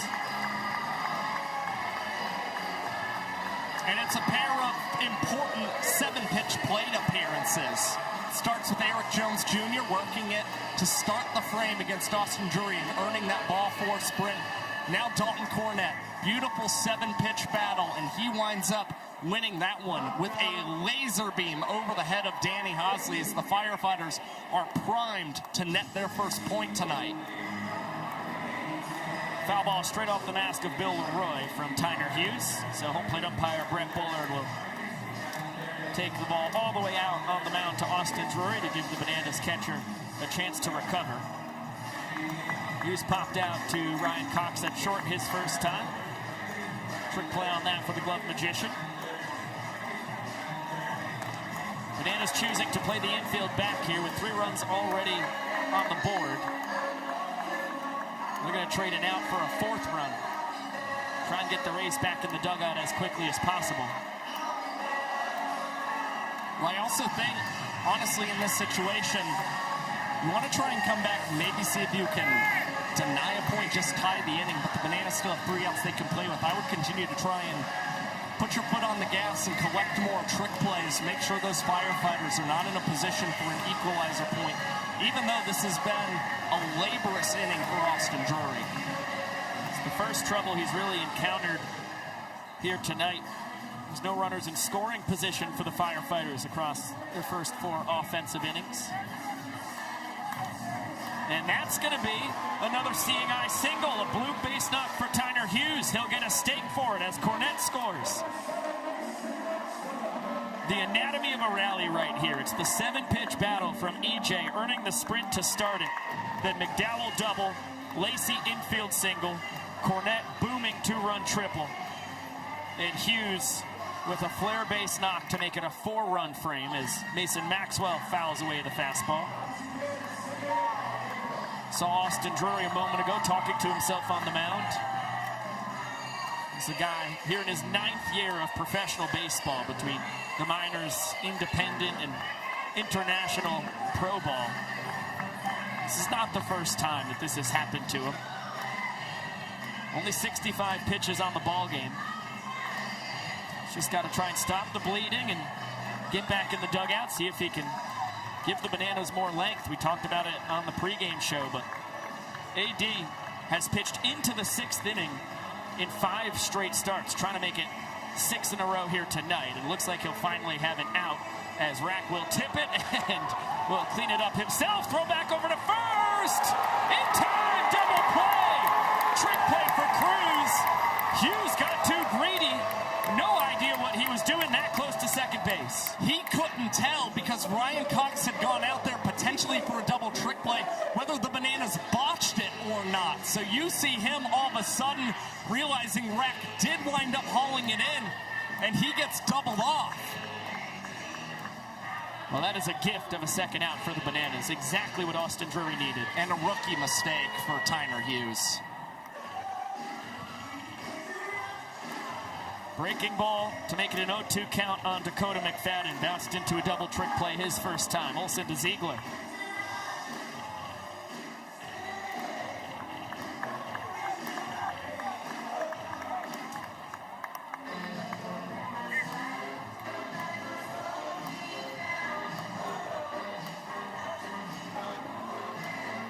D-Mac has worked it to 2-2.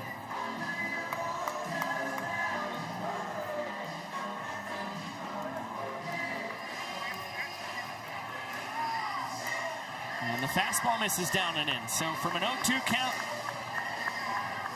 to a payoff pitch coming from Drury to McFadden. AD spending a moment with the rosin bag, trying to bear down. Cannot find the zone. Looks like he went to the cutter there, yanked it. And D-Mac will rumble to first. Pause right there. The frame continues. Well, we saw Zach Phillips, the bottom of the fourth, struggle with his control. Very much the same thing, too. Rare ball 4 sprints for Austin Drury. And you're seeing the effects of the weather here in Grayson Stadium. The pitchers last night said that things were very hot down on the field. A lot of sweat. It was hard to grip the banana ball. You've seen Phillips and Drury going back to that rosin bag a handful of times. And now the 1-0 pitch is lofted into right field. Hosley hauls it in. And that caps off a 4-run inning for the Firefighters. They are in an excellent position to try and net point number 1 tonight. Let's check in with the voice of the Firefighters, Zach Staten. Biko Scala, Dalton Cornett just had a triple. How tired are you, but how important was that for a 4-run inning? Honestly, with the adrenaline, I'm not too tired right now. I needed that. The team needed that, so it feels good. He's an unbelievable batter with runners in fielding position, scoring position. He's got to go field. Firefighters go for their first point here on True TV from historic Grayson Stadium.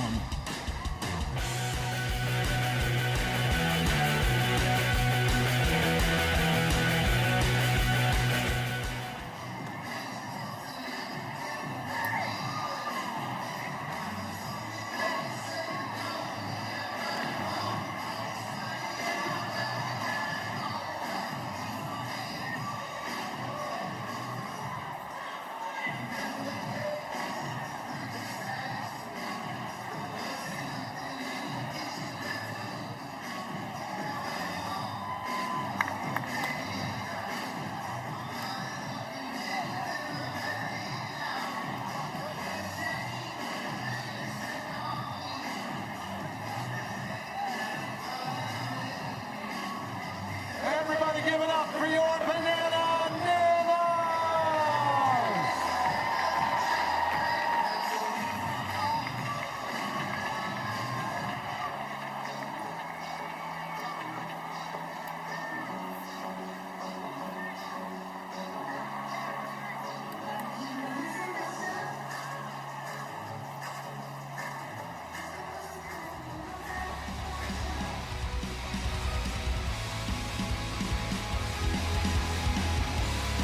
What an inning it was for the Firefighters. The top of the 5th, they played 4. It started with the EJ Ball 4 sprint, and then the big blast. Dalton Cornett, 2-run triple with Tyner Hughes, an RBI single to put a bow on the 4-run flurry.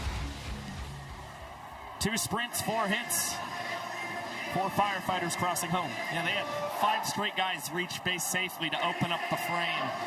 That should be plenty of breathing room for Zach Phillips trying to hold this inning lead. He's got 6 holds in 8 opportunities this season for the Firefighters. He's been one of the better guys in this department on the squad. Ball in 2 strikes on Ryan Cox. Grounded out to EJ at first base his first time, and swing and a miss. Bender from Zach Phillips. Now they're going to say that Cox got a piece of it and then it hit the turf. Of course, a foul tip into the glove would be strike 3, but since it hit the turf first, another life, and now Philly, that would have been a very impressive play. Instead, it'll be an infield single for Coxie. His first knock in the series. Phillips can only shake his head. Yeah, he's a competitor, but that's a tough play for a pitcher to make. Phillips was going out to try and turn himself around after that to throw out Ryan Cox. So the Bananas showing signs of life despite a big inning for the Firefighters, and Phillips' pitch wild in the turf. And Cox advances up 90 feet to second base. What a way for Ryan Cox to get his first ever hit against Zach Phillips in his 6th plate appearance against his former teammate. Just a perfect swinging bunt. And now Bill Leroy, just like Cox, coming into his plate appearance 0 for 6 in his career against Philly.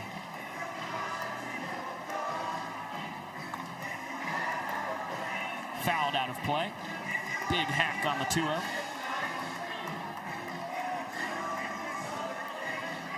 Leroy popped into a trick play from Logan Lacey his first time. Pops this right side. EJ in pursuit. He's going to watch it. Bounce without a catch from the fans.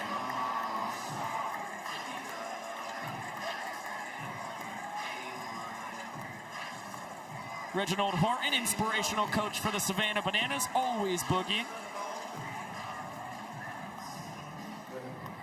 Trying to inspire a 4-run rally here in the last of the 5th. That will help Bill Leroy.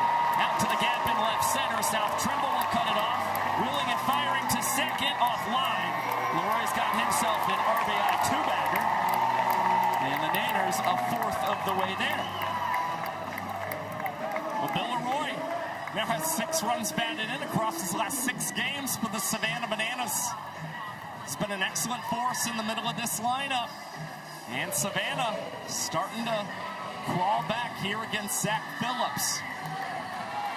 Cruz thought he was about to have himself a front door hanger. Instead, it stayed high and tight and got a piece of his bat. So Rack is behind 0-1. Single his first time. Led to the Ty Jackson walk-off in the 3rd. There's a big swing and miss on the off-speed as Phillips jumps back ahead. Look out, holy moly. How about Seth Markham? First base umpire going full extension, trying to make a play in foul territory. It would not be an out if he caught it, just in case anybody was wondering. Swing and a miss. Beautiful spinner from Philly for his 2nd punch out. Yeah, Rack way out in front of the bender from Zach Phillips. And that was pitch number 75 for Philly tonight. Now a new career high for Zach Phillips. Most pitches he has ever thrown in a single Banana Ball game. And still having to do some more work. Bananas still 2 outs that they have to play with. Gets a swing on the high breaking ball from Danny Hosley, who's behind no balls, 2 strikes. And fouls off his 3rd straight breaking ball.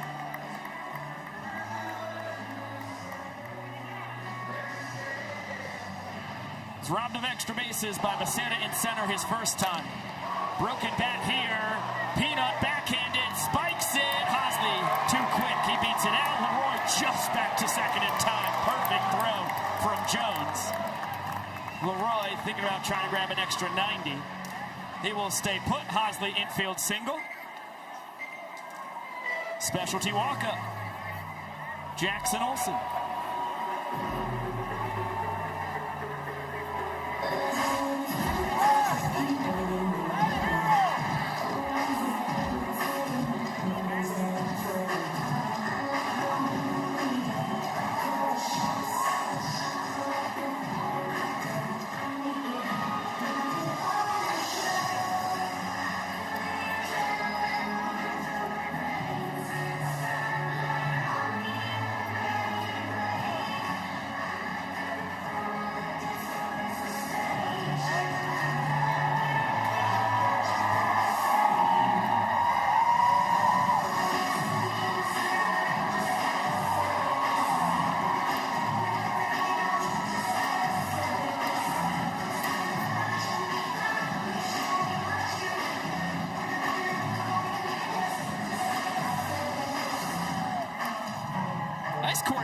Murphy on the Britney Spears walk-up. That's a favorite of our coordinating producer, Chadwick Falkstead. Thought we could get that out there tonight. That's right, he told us before the broadcast there can't be a bigger Britney Spears fan this side of the Mississippi.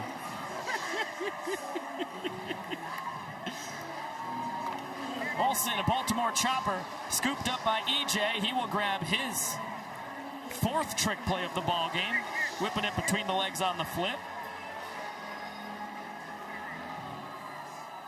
Now coming to hit the world's tallest batter, Dakota Stilts All-Britain. We've got a lot of moving pieces here. Dakota Stilts All-Britain will pinch hit for Bryce Grzaffi, representing the inning tying run. And Javon Ray has taken over for Zach Phillips on the mound. So the pride of Texarkana, Texas gives way to the Douglasville, Georgia native. And it'll be a battle between the Peach State kids with Ellaville's finest at the dish in All-Britain. I'll tell you what, Dakota Stilts All-Britain might have wanted to try and stay and face Zach Phillips, considering he took a little exception last weekend. Philly struck him out in awfully quick fashion. I know he was hunting some revenge, as Dalton Cornett can't quite squeeze that pitch out of the hand of Javon Ray, but no advance from Bill Leroy, who was over there at third base thinking about scoring for a second. That struck well. Logan Lacey, though, will have it behind the back. Transfer, EJ between the legs. Second straight night the Firefighters get a double trick play against Dakota Stilts All-Britain, as Ray puts a bow on the first point earned for the Firefighters tonight. 3-1 game heading to the 6th.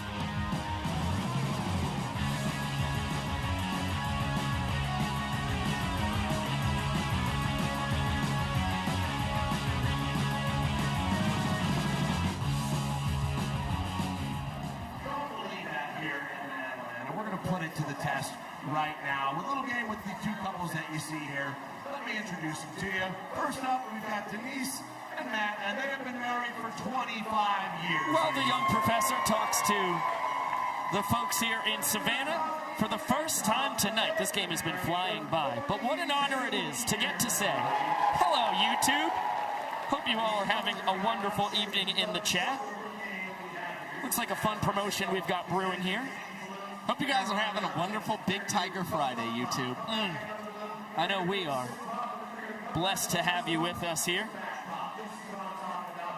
Banana Ball EP says, what's up, Bika? What's up, Josh? I can say for myself, I'm broadcasting a Banana Ball game. That's what I'm doing. Josh, what are you up to? I'm currently working on my scorebook, Attaboy. but I'm also broadcasting. Tape Pug in the chat. I'm next to you, Beaks. Working the scoreboard here in Savannah.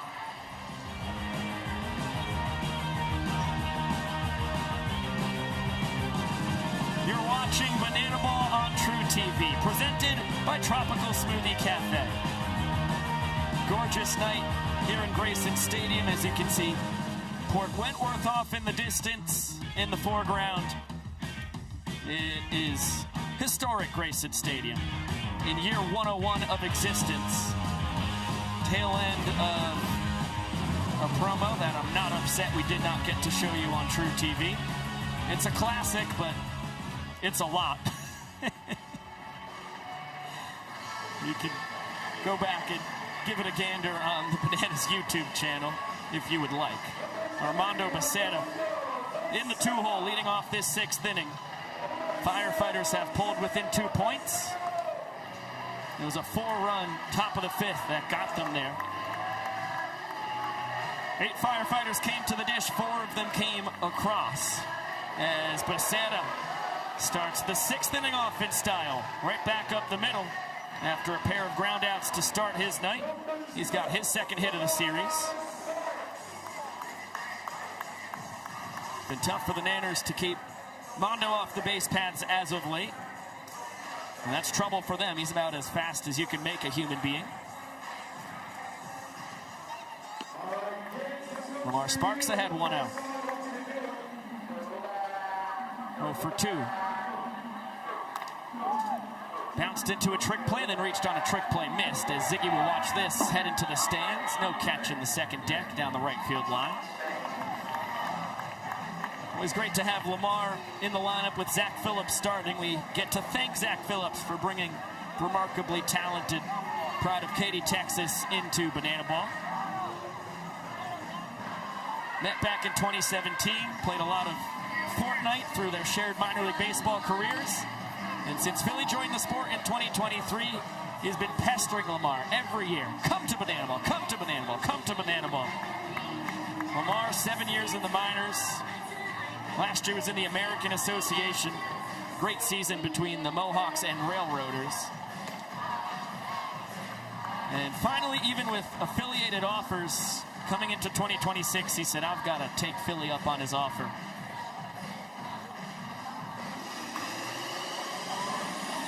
Able to foul off the fastball, still a 2-2 count. Yeah, seems like a really wise decision. Sparks was tearing it up in independent ball after his minor league playing days ended. He's also the team leader on this Firefighters squad, 9 home runs this season. One of them has come against Austin Drury. And now the count has run full in this matchup. Yeah, that home run was just 6 days ago in Wrigley Field after the specialty walk-up with his little sister, Jency. Oh, that thing smashed deep out to left center. Lamar Sparks, 10th home run of the year. A long ball off Drury again. Oh, my. A rainmaker from Sparks. He is stupendous. Only the 5th Banana Ball player this season to reach double digits in home runs. Lamar Sparks has meant so much to this Firefighters offense and tacks on more runs. Now back-to-back innings for the Firefighters. They tally multiple runs. I'm a PO, but I still hit. 3-0 count, but I still hit. Flames on my head, but I still hit.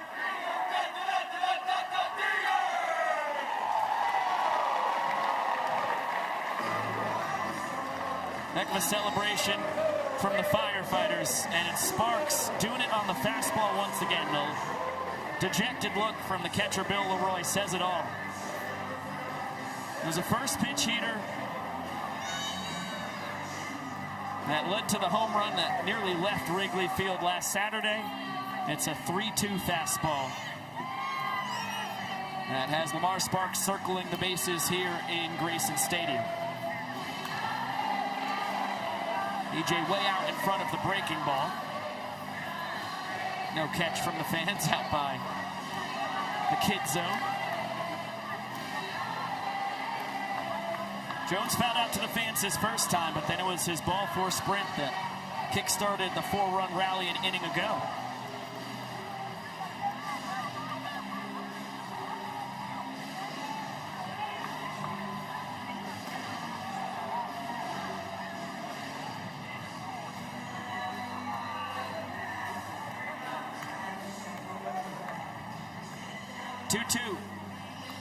Fouled straight back. Well, you can see AD drenched in sweat. EJ, a lot of perspiration himself as well. I mean, it's mid-80s tonight in Savannah, but it feels like 95 with the humidity. As that one scolded past the dive of Jackson Olsen. And it's 3 straight barrels for the Firefighters to open up the 6th. This is pretty reminiscent of what we saw in the 5th inning. Firefighters had 5 straight guys reach base against Austin Drury. Now they opened it up with 3 here in the 6th inning. And he's just 10 pitches away from hitting 100 on the night. AD could really use a ground ball right about now. Derry McDowell, double an inning ago. And he's got himself a single straight through the 6 hole. How about that? There were 4 straight hits in the 5th inning, and now 4 straight hits to open up the 6th inning, and the Firefighters are going to chase Drury from this ball game.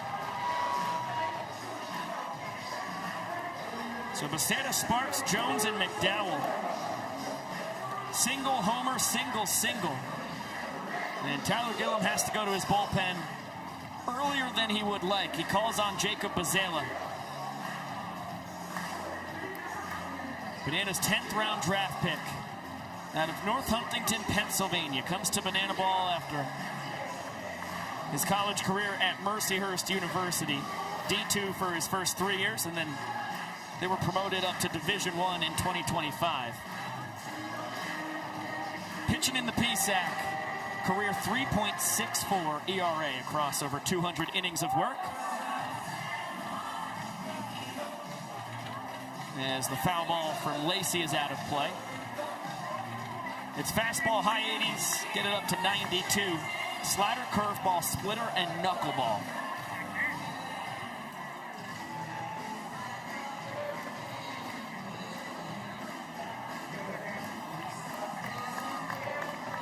It's a swing and a miss on what looked to be the splitter. Thing just disappears below the knees. Tries to go back to it. Leroy smothers it. This is a guy who hopefully has a lot of good momentum on his side right now. Threw a clean 2-minute and 42nd inning last weekend in Wrigley Field. Now gets the ground ball, and Bazela will field and fire to first base.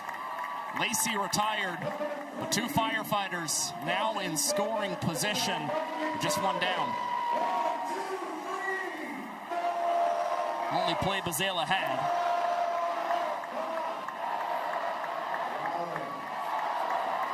Two runs already home. Jones off third, McDowell off second, infield in. Dalton Cornett takes the fastball up and out. Single his first time, and then a 2-run triple in the 5th. It was his 3rd 3-bagger of the year, which gives him sole possession of 3rd most triples in the sport, only behind Reese Hampton and Tanner Allen. Cornett not known for the speed, but he's had a knack for getting it to the triple gaps, able to leg him out. And that will drive in a run. Deep to center. Cornett does the job. Alexiadis trapped it on the outside of the glove. That is a heady trick play from Super Reese out in center on the sac fly for DC3. 3rd run driven in tonight. RBI 33 on the season for number 3.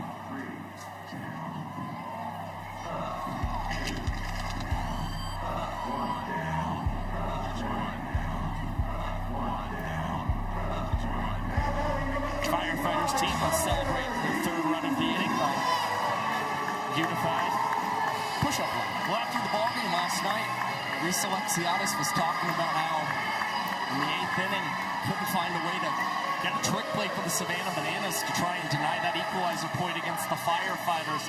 You see Alexiadis, despite a really deep drive off the bat of Dalton Cornett, finds a way to collect one nonetheless, as the Bananas have a 3-trick play lead right now on the Firefighters.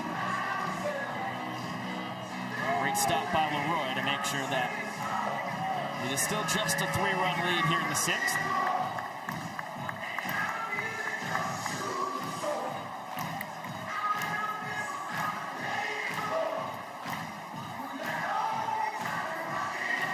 Tyner will pop out his first time, an RBI single an inning ago. Can't connect on the breaking ball for Bazela.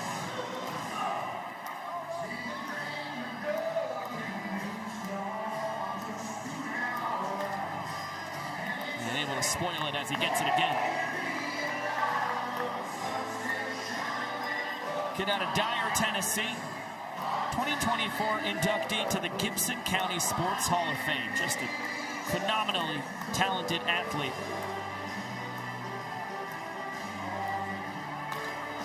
Rolls this one over to third. KJ between the legs, over to Ziegler in time, even with the head first dive from Tiny.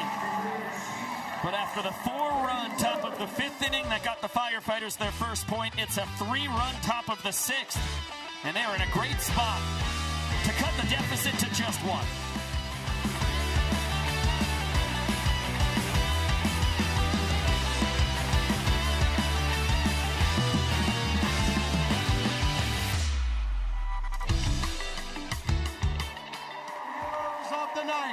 We thank you for your service and commitment to our great country.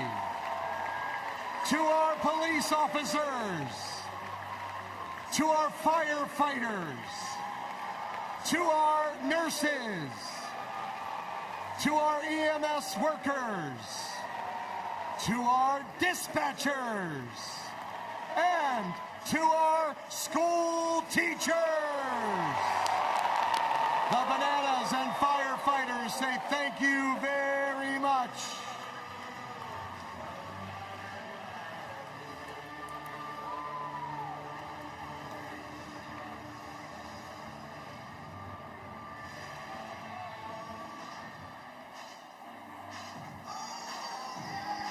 Oh my gosh, YouTube, it's just us for about 40 seconds.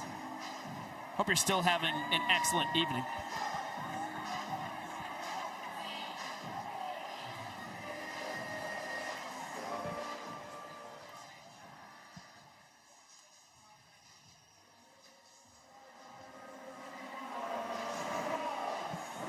Looking at the time, guys, I think it's time for the Banana Bowl backstage.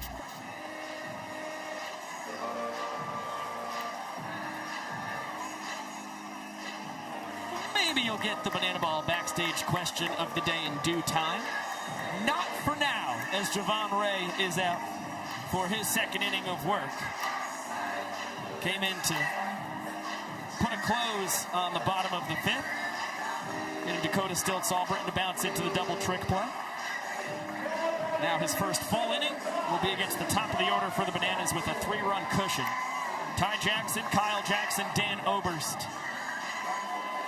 Trying to kickstart a rally. Last Friday night in Wrigley Field, Javon Ray played a big part of the Firefighters' win. Through 2 2/3 innings, induced 6 trick plays. He's been so good at getting guys to make a lot of contact, but soft contact at that. And hoping the same trend will continue as he finally gets the strike there on Ty Jackson. 2-1 count, and we get to welcome in the third baseman for the Firefighters, Logan Lacey. If I was any better, it would be illegal. Josh, how are you doing? I'm pretty great. Heck yeah, Ty down swinging. Logan, it's been another fun game for you guys. He had a 2-0 deficit last night, came back to win 3-2, down 3-0, and looks like you got a good chance to cut into that here again. That's right. I cost us the third inning just to, keep everyone on their feet. Just so everyone knows. Just making it interesting as KJ is going to take off and successfully steal first. Second time he has pulled that off this year. Hey, I hope you guys got AC up there because I feel like I'm underwater down here. We do, and I am still hot as could be. Well, that kind of sets things up perfectly, Logan. Just describe what it has been like to play in Savannah this weekend. I think we've seen a lot of pitchers awfully sweaty, continuing to go to that rosin bag to find control. What is it like for you and the other position players? Man, it has been a grind. We knew coming back from Wrigley, we said, man, if it's hot here, we can only imagine how that turf's feeling back in Savannah. And, as soon as we get here for rehearsals yesterday, as soon as we got here yesterday, we're like, yep, here it comes. And then we got to wear bunker gear running out, so we're like, let's go. But, we're drenched. Every time I see you guys come out in the bunker gear, I just can't imagine how hot it is in that. Dude, it was so hot at Wrigley, and then we have Pyro Rob shooting off flames, and we're in the front dancing. And we're like, oh, man, this looks so cool, but we are burning up. Logan, how nice is it to be back in the field playing third base after the first injury in your Banana Ball career? How's the ankle? How nice is it to be back out there with Peanut and the rest of the guys? Oh, man, the ankle is almost 100%. Like, once I'm ready to quit taping it because it takes time out of my day. I'm ready just to come back out here and get going again. But, that's a seeing eye single for Dan Oberst. Great piece of hitting. But, other than that, man, hey, I do love, this game probably would have been canceled the way it rained earlier if this wasn't turf like last year. Yes, shout out the turf. Thank goodness for it. That's right. You've got a couple trick plays tonight. That brings you up to 47 on the year.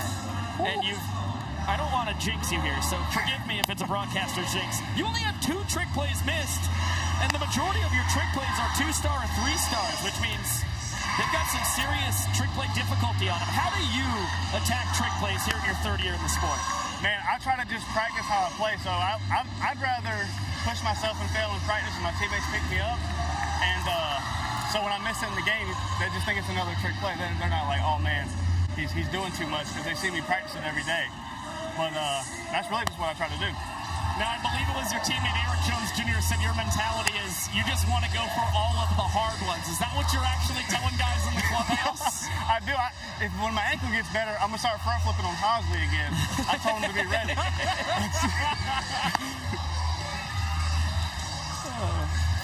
2-2, double steal. Alexiadis launching straightaway center. Becerra catches it, leaping up against the wall. KJ and Oberst both have to retreat back to second and first, respectively. How much fun is it watching Mondo patrol center field? Dude, that is insane. And a lot of people might not know that's metal out there. That's not actual pad. He's putting his body on the line for us. That's his second web gem of the evening. Whew. There's a lot going on right now. Hey, it's good. It's good and loud out here tonight.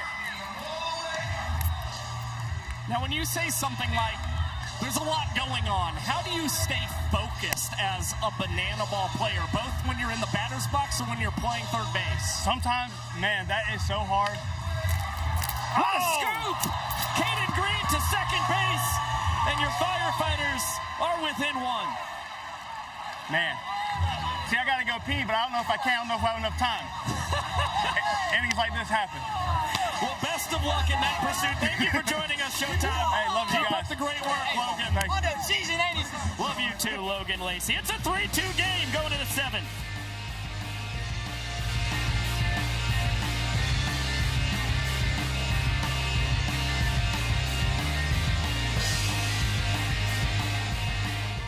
Larry, who you may happen to see, they have a biscuit.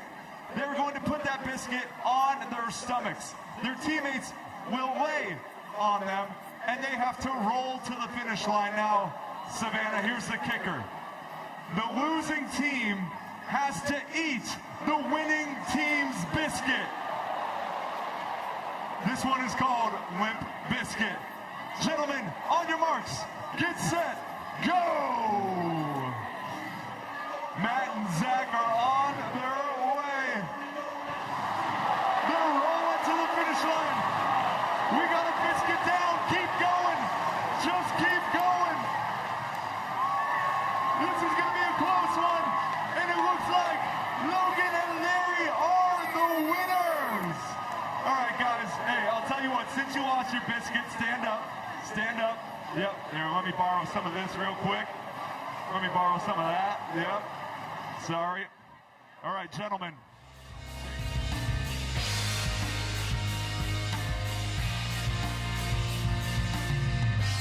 You are watching Banana Ball on True TV, presented by Tropical Smoothie Cafe. To the seventh inning we go. What a fifth and sixth the Firefighters have just put on. A 4-run and 3-run inning, respectively. They have earned points in each of them. And once a 3-0 Bananas lead has been cut to 3-2 with 3 innings still on the docket. And over 25 minutes to play on our 2-hour timer. Biko Scala with Josh Talevsky, Zach Staten and Sam Bauman down on the field. Happy to have you with us here on True TV and the Bananas YouTube channel. It was a thrilling come-from-behind 3-2 win for the Firefighters last night, who trailed 2-0. Going into the final 3 innings.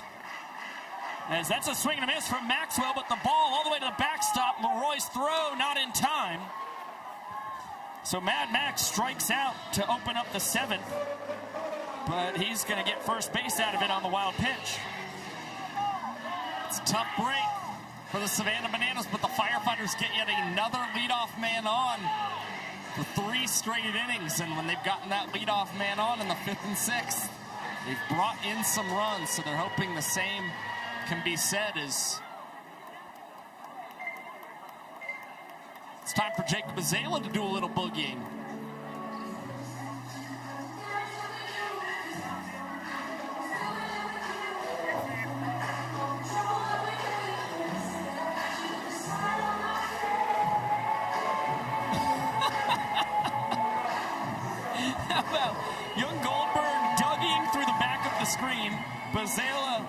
singing his heart out. He's no stranger to dancing. His mom, Tony, owned a dance school growing up. Bazela did that until he was 12 when he had to choose between baseball and dance. And thank goodness he got all that childhood dancing in, but thank goodness he picked baseball. Brings him to banana ball, where he gets to combine both talents, as that was a screamer straight over the Bananas dugout. Everybody okay. D-Mac looking over concerned, but the young professor, very impressive duck. Connor Harris telling him, play on, everyone's okay. 2-2. Pop right side. Noah Bridges, the designated runner, was off on the pitch. He will retreat back to first as Cox tip drill runs into Ty Jackson, who's gone from the EH spot to right field, and Bazela with the hustle. Looked like he was trying to get in on the fun as well. Everybody was ready for a potential double trick play, but Ryan Cox, I mean, that's a smart decision, because I think he thought that there's maybe the possibility with the runner off could maybe get a double play out of it. Nonetheless, you get a trick play. Bananas have a nice 5-trick play lead right now, and they are making some moves defensively. Like you said, Biko, Ty Jackson out there in right field. Max Young-Goldberg is in at first base. That means Bryce Grizzappi has moved into that extra hitter spot for the Savannah Bananas. Back to the top of the order for the Firefighters. Ball and 2 strikes on Caden Green, 0 for 3 with a ground out and a pair of flyouts here tonight. Team leader in batting average and OBP, above 360 and 460 each. It's a stupendous second world tour for Peanut, who's very used to a tremendous sophomore season. Guy who hit the ground running in his college career. Opening up, hit .448 as a freshman at Seminole State College. It was the 9th best batting average in all of JUCO, and then came back, hit about 400 again as a sophomore to lead the team. Swing and a miss for the strikeout. Bridges will steal second, and he's going to get an extra 90 out of it. Olsen unable to make the scoop on the throw from Leroy. So credit Noah, up to a dozen steals on the year, leading the Firefighters. And then Bill Leroy will get saddled with the E2.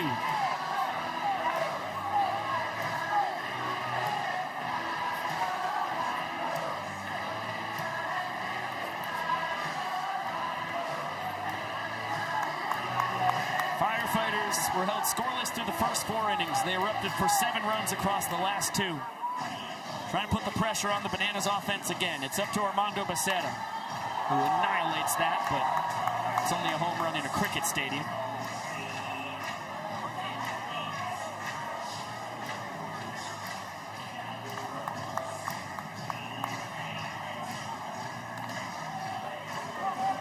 Two balls and a strike on Mondo.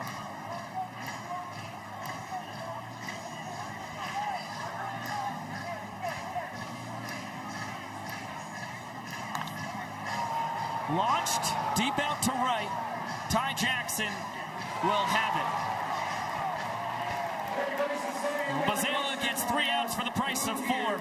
Able to strand a runner at third base after the leadoff man on a strikeout reached. And a much-needed 0 for the Bananas defensively, who have just a 1-point lead going to the bottom of the 7th.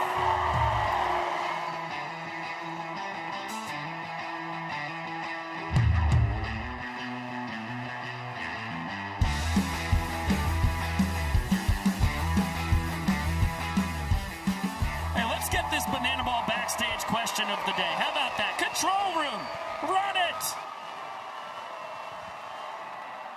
Looking at the time, guys, I think it's time for the Banana Ball backstage question of the day. To my right, I got 8-year-old, but turning 9 in 2 days, Sammy, and he's got a question for Danny Hosley. Sammy, what's the question? Who is your favorite person to strike out? Who is Danny Hosley's favorite person to strike out? Danny, what's the answer? Yeah, my favorite person to strike out, definitely Jake Skoll. But also probably the next person too. Whoever's in line next, just want to strike him out. Yeah, I would have put my life savings on that being the answer from Danny Hosley. That's one of the most legendary rivalries in the history of the sport, Hosley versus Skull. Has created fireworks. So much fun to watch.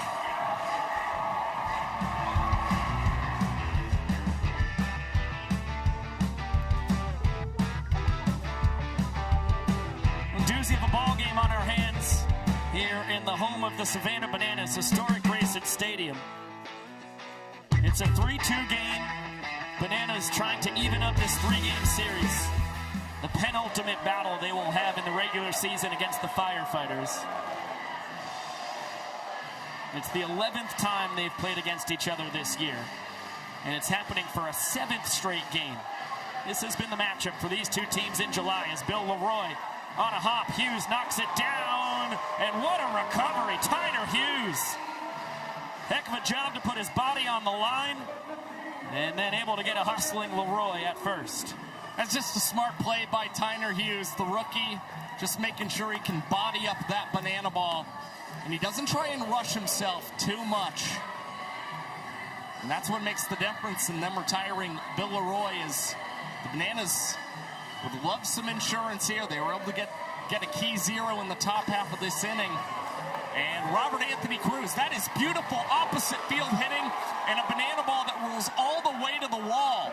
So Cruz on a 1-0 pitch collects an opposite field double.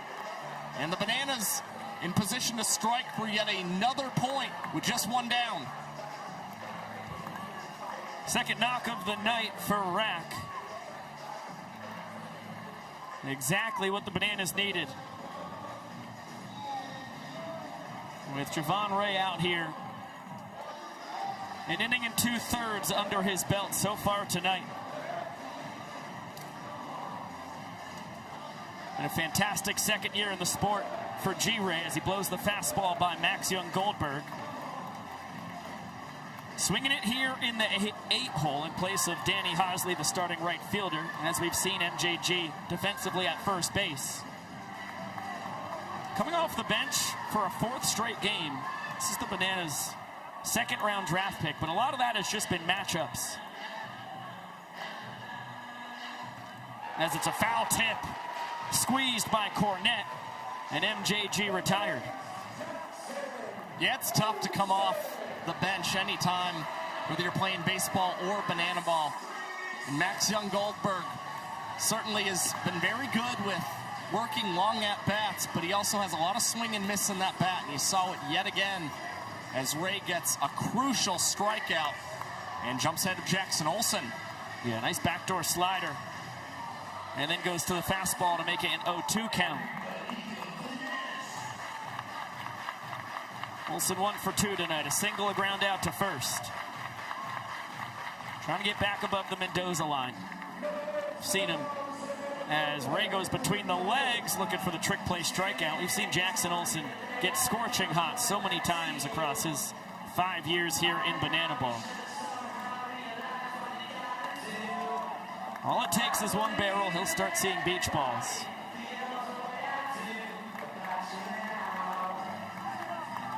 It's a guy who was offered a contract by the Arizona Diamondbacks back when he was at the University of Hartford, opted to stay in college.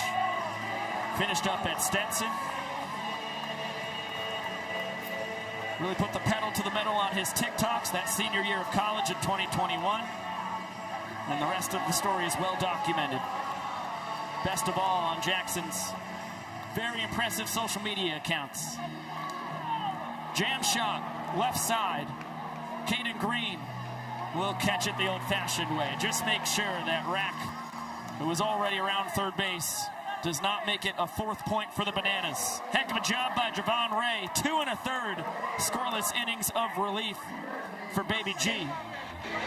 As we'll get a look at our best trick plays tonight, starting on a shattered bat between the leg transfer Olsen.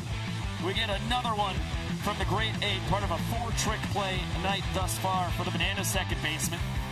Every Firefighters infielder has at least one trick play. Nanners can say the same.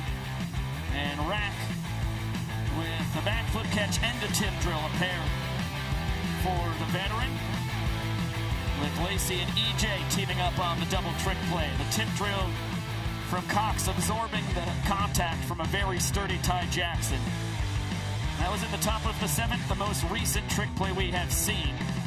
Firefighters will need 6 trick plays in the bottom of the 8th inning as it stands to earn an equalizer point for a second straight night.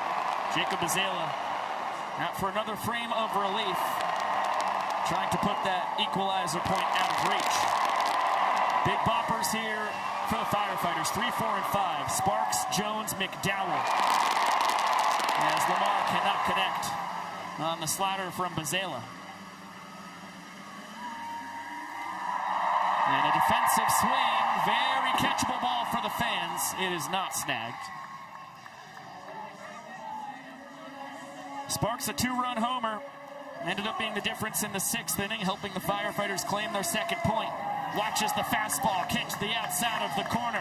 Bazela rings the bell for his second K. That is paint from Jacob Bazela.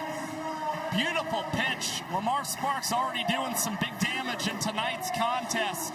But he clips that corner, and you see Bazela doing one of his signature strikeout dances after the fact. And you see him, he's continuing to try and clip that outside corner against the righties. It's getting the call from Brett Bullard. Right back to it. Perfect tunneling with the breaking ball after the fastball. He's ahead of EJ 0-2. And pardon me, that was the 3rd strikeout for Bazela. We cannot forget that he K'd Mason Maxwell, who got to first on the swing and a miss. Since it was a strikeout, that's not a steal of first. That's a K. So Bazela's looking nasty here tonight.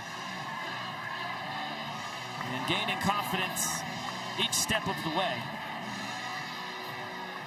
Like he tried to locate either the splitter or knuckleball there. It went awry.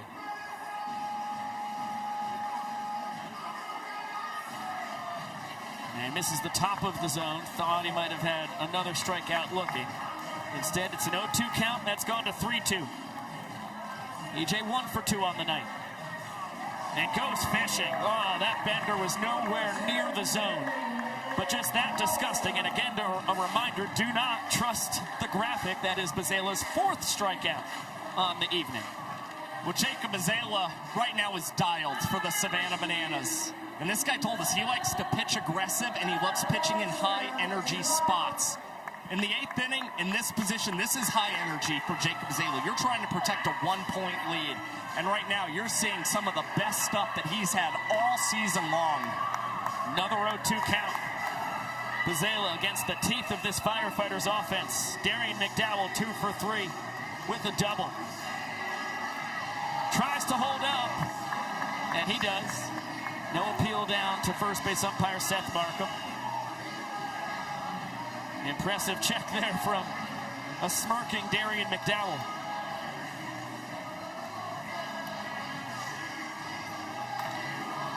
Gets wood on it, but Ty Jackson hustling in will have it. A 1-2-3 inning for Bazela. An impressive relief appearance. Now 3 scoreless innings out of the pen for the Banana Ball rookie. And it's still a 3-2 lead for the Nanners.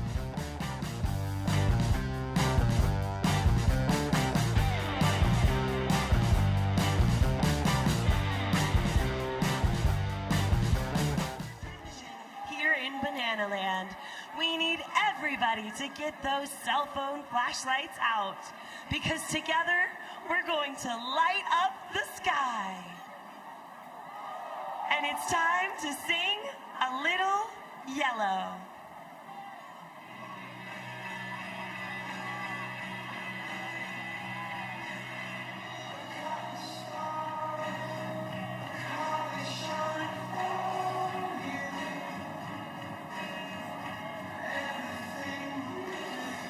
Sing it loud, Grayson Stadium!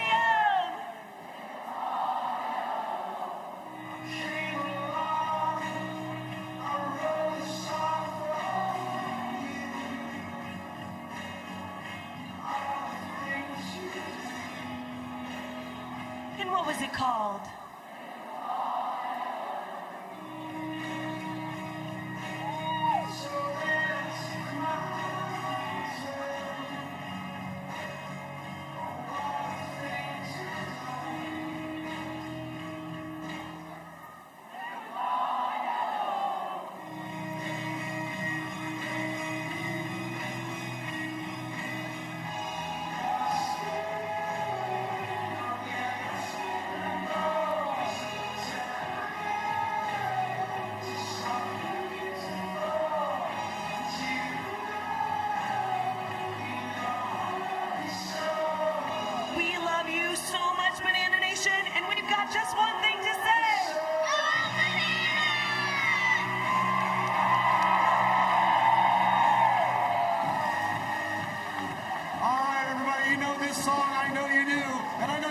singing really loud, so let us hear ya.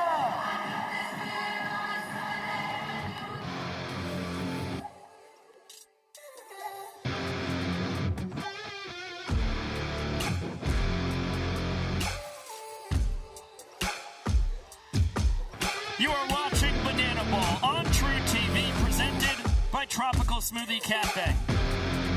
To the last of the 8th we go.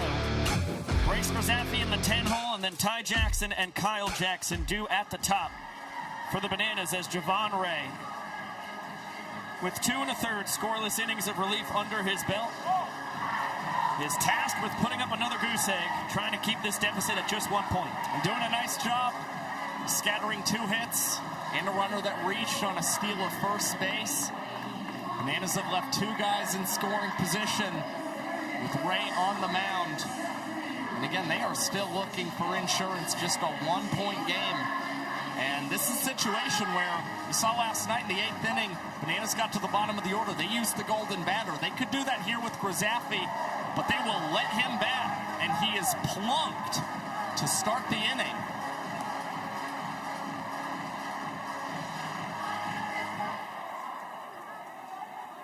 Grant Besser, Tristan Levesque out to check on their fellow rookie. Oh, wow, he's great. Hard 90 after getting plunked to open the bottom of the 8th.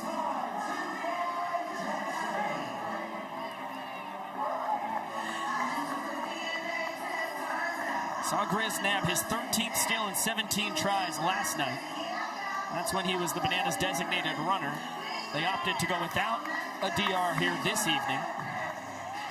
And now Ty Jackson is hit by the pitch.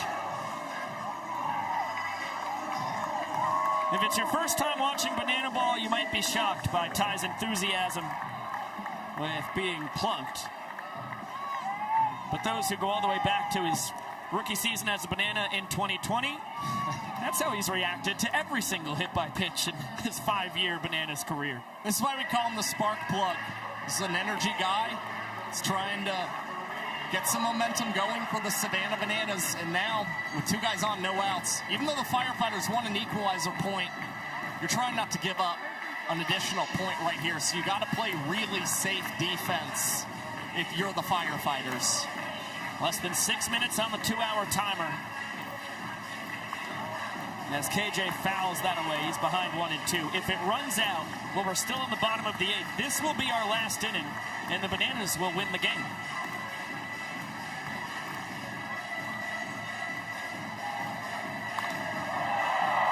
Kyle Jackson, straightaway center field. Plenty deep for Grazafi to tag. Ty Jackson is going to advance up to second behind him, which takes the double play out of the equation. A very productive first out from KJ, advancing both base runners. As the inning-winning run now 90 feet away for the best hitter on the team, Dan Oberst. Well, that was a beautiful read by Bryce Grazafi. Saw that Becerra immediately had a beat on it, so he retreated right back to that second base bag so he could tag up, get to third base. And now Dan Oberst, 2 hits tonight, already with the walk-off for the Bananas. Trying to come through yet again and reach base for a 4th time in the ball game. That's after reaching 4 times last night.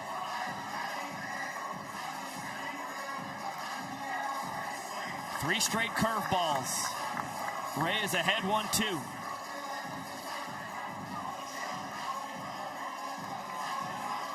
Dan has reached base 7 out of 8 plate appearances in this series.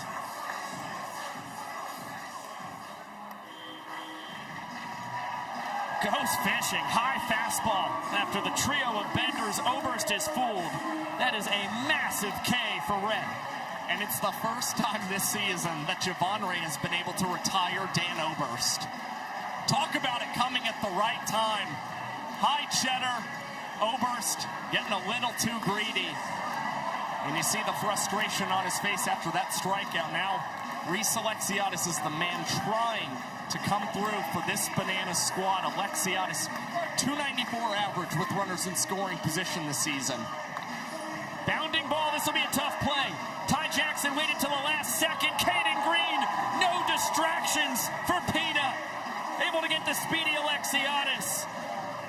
The Nanners strand a pair in scoring position, and it is still just a 1-point lead for Savannah going into the 9th inning, where every run scored counts as a point. We'll get it down to the young professor.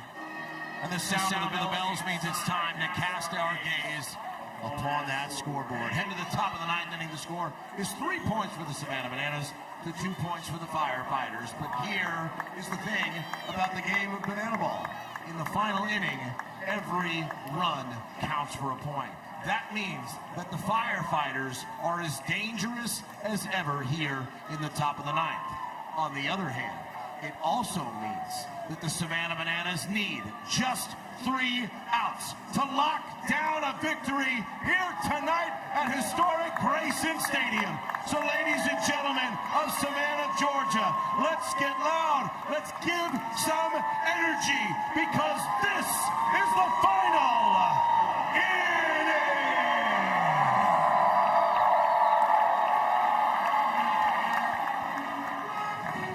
To the top of the 9th we go. I'll tell you what, it has been feast or famine for the Firefighters tonight, as you get a look at how successful they have been with runners in scoring position this season.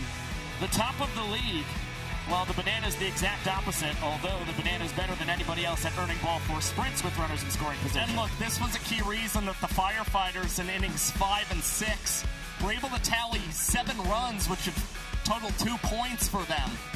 This team hit so well with runners in scoring position. You saw some big innings that have really helped them out. But outside of them, not a lot of action for this Firefighter squad.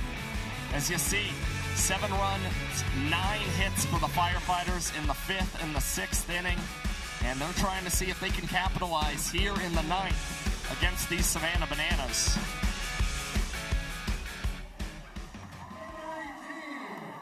It'll be a tough task. Danny Hosley, the best closer in the history of the sport, at the peak of his powers here in his 4th World Tour. A ridiculous 42 strikeouts to just 4 ball 4 sprints allowed. The 1.44 earned run average is the best in the sport. And he's a perfect 10 for 10 in save opportunities, which is exactly what this is. And by the way, he's the 2nd fastest pitcher among qualified banana ball players, averaging 3 outs in 3 minutes and 31 seconds. The moments, the lights, they never get too bright for Danny Hosley. Now he's doing battle against Logan Lacey, who has homered against Hosley in his career. Happened last season, July the 5th in Fenway Park. Heater gets the bottom of the zone. Hosley back ahead. Lacey not thrilled with the strike call from Brett Bullard. But he does not bite on the 12-6 curveball. Part of the 3-pitch mix, fastball low 90s, Vulcan changeup, the best pitch in the arsenal. You see it right there. Lacey able to get a piece, fouling it straight back.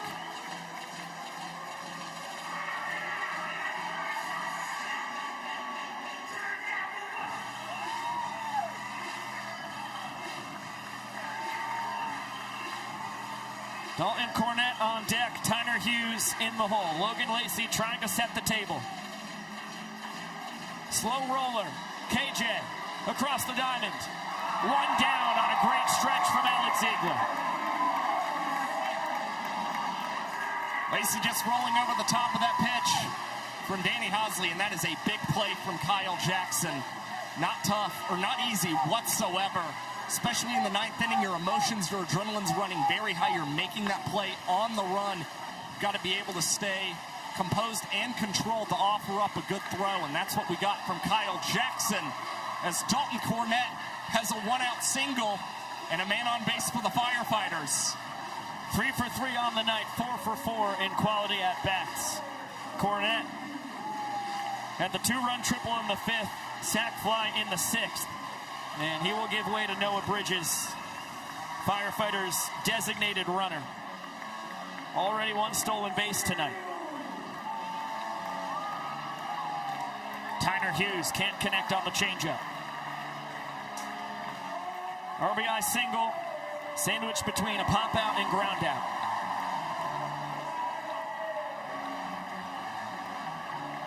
Watches that changeup float low.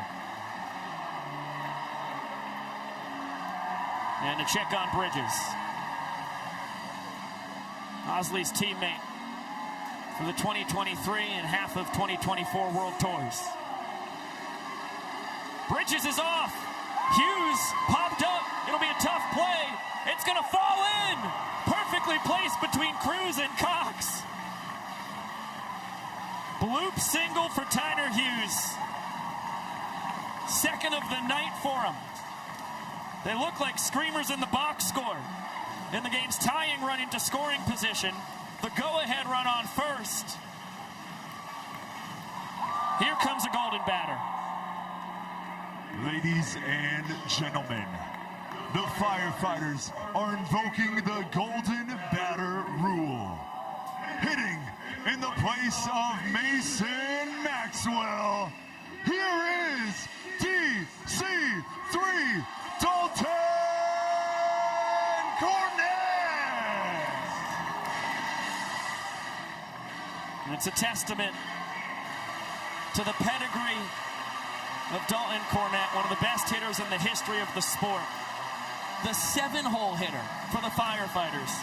And he is the golden batter here in the 9-hole. But he's the hottest bat in this lineup tonight.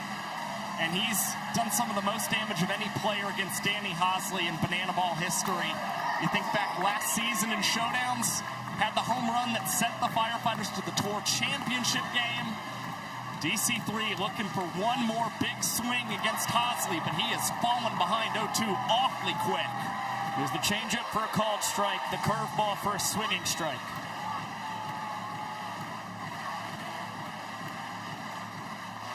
Swing and a miss, high changeup. Hosley, a massive strikeout. Firefighters down to their final out. When we talk a lot about trick plays, how important they are, but in the 9th inning, what you want more than anything else is a guy with swing and miss on that pitcher's mound. Hosley leading banana ball with a strikeout rate of over 30% this season. And when he's got to dial it up, he can do it. You saw it on full display against one of the best Firefighters bats in Cornett. Dakota McFadden, 5-game streak of going 1 for 3. As Bridges takes off for third, throw from Leroy! In time! The Bananas, for the time being, have won it on a bullet of a throw from Leroy to KJ. Of course, the Firefighters will challenge. So it's just a victory for now. The umpires will take a look and see if there is clear evidence that the out call from Chris Walker at third was incorrect. Well, what a gutsy decision by Noah Bridges. The question is, was the risk worth the reward? I, on first look, think this call is going to stand.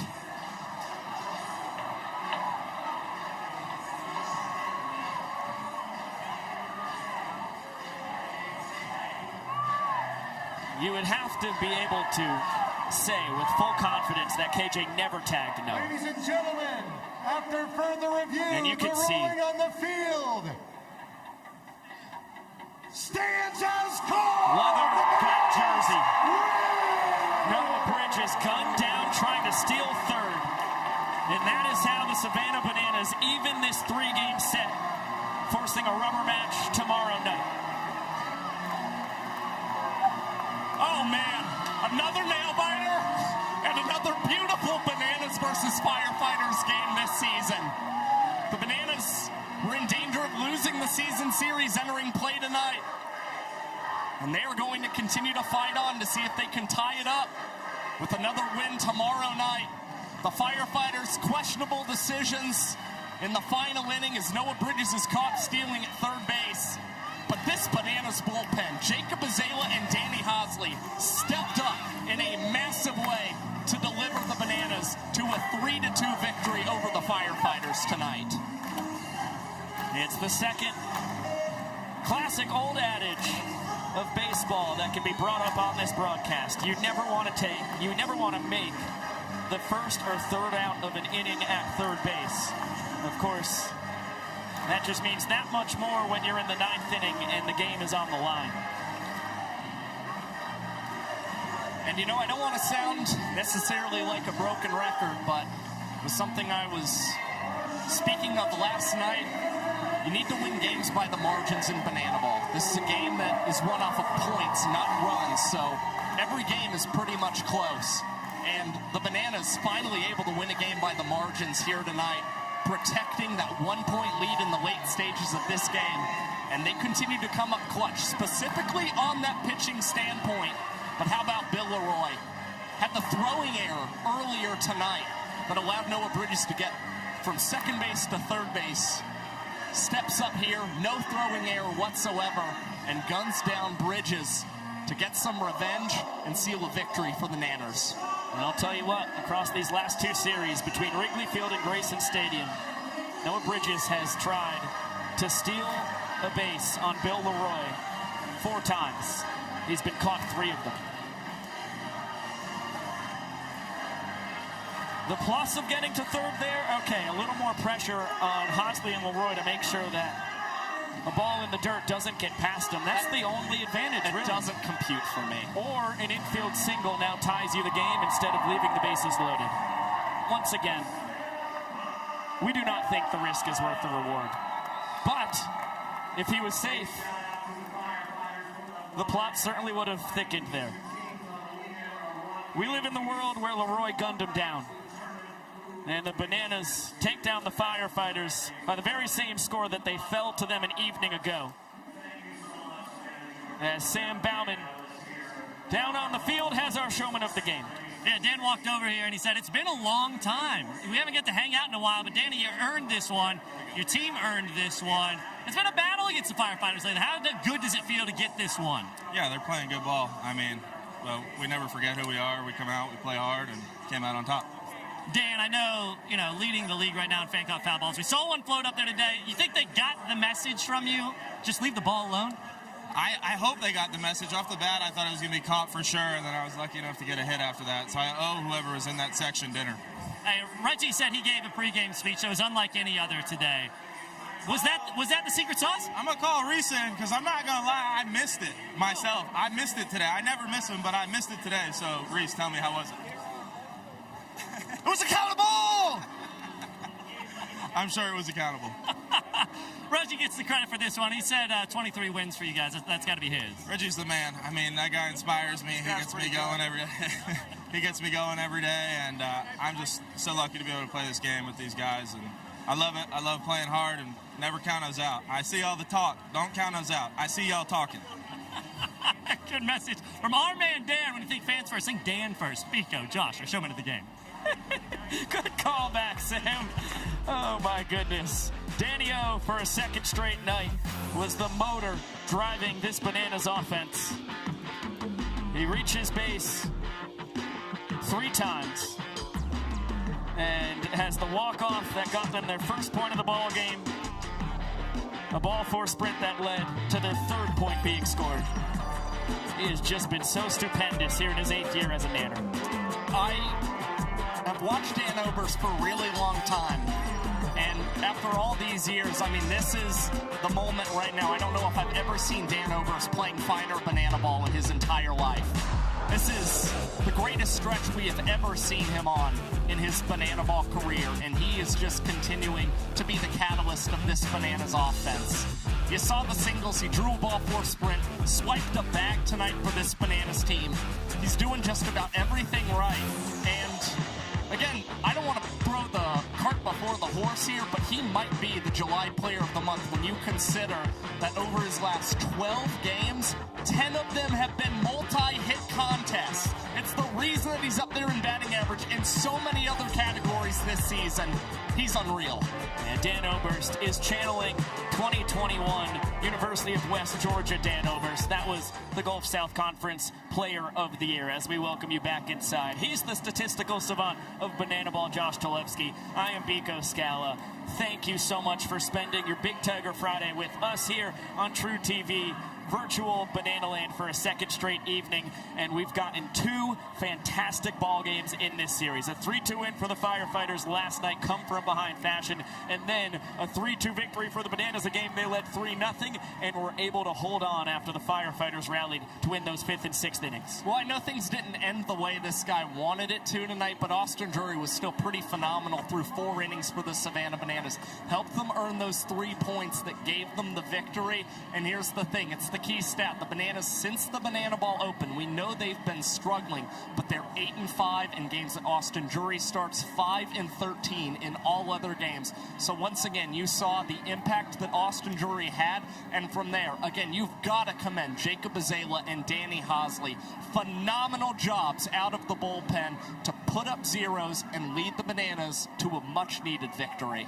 Yeah, Jacob Azala picks up his ace, 3 scoreless innings of relief. Hosley slams the door, and we've got another full slate of action tomorrow in Banana Ball. We will be right back here on the Savannah Bananas YouTube channel for the finale of this 3-game set and the final Firefighters and Bananas battle of the year. That'll be the 12th and final Firefighters and Bananas game. The Nanners trying to pull even and leave it as a 6-6 split across the season. As always, you can watch on Spanish on the Bananas YouTube as well. Give Jose Chito Benitez a listen. The Clowns and Coconuts get their finale on the Coconuts YouTube from Bowie, Maryland. And then Tailgaters and Party Animals round 2 once again on ESPN, except it will be on there an hour earlier tomorrow. And that game on the Party Animals YouTube going on as we speak. It's the first ever Banana Ball game in a football stadium that does not feature the namesake of the sport, the Savannah Bananas. That is exactly where Josh and I will be going after the game to check in. I cannot wait to see how that unfolds. Can't wait to see this series finale tomorrow night. Yeah, it's going to be a really exciting contest. Again, the Bananas just looking for a series split against these Firefighters. We'll see if they can do it, as they're going to have to go up against a guy who has certainly been an Achilles heel for them in a probable starter for the Firefighters, Ben Dunn III. We'll see who the Bananas go to as they try and earn the series victory. 6:30 p.m. Eastern for pregame action. First pitch right around 7 p.m. on the Nanners YouTube channel. A big thank you to the executive producer of BTV, Josh Richardson, our coordinating producer for a second straight night here, Chadwick Folkstead. Same goes for our director, Alex Gross. For everybody in the control room, down on the field, our camera operators, engineers, and sound operators. For Sam Bauman, for Zach Staten, Josh Tolepsky in the booth. I am Biko Scala saying so long for now. We'll see you tomorrow night, and we will see you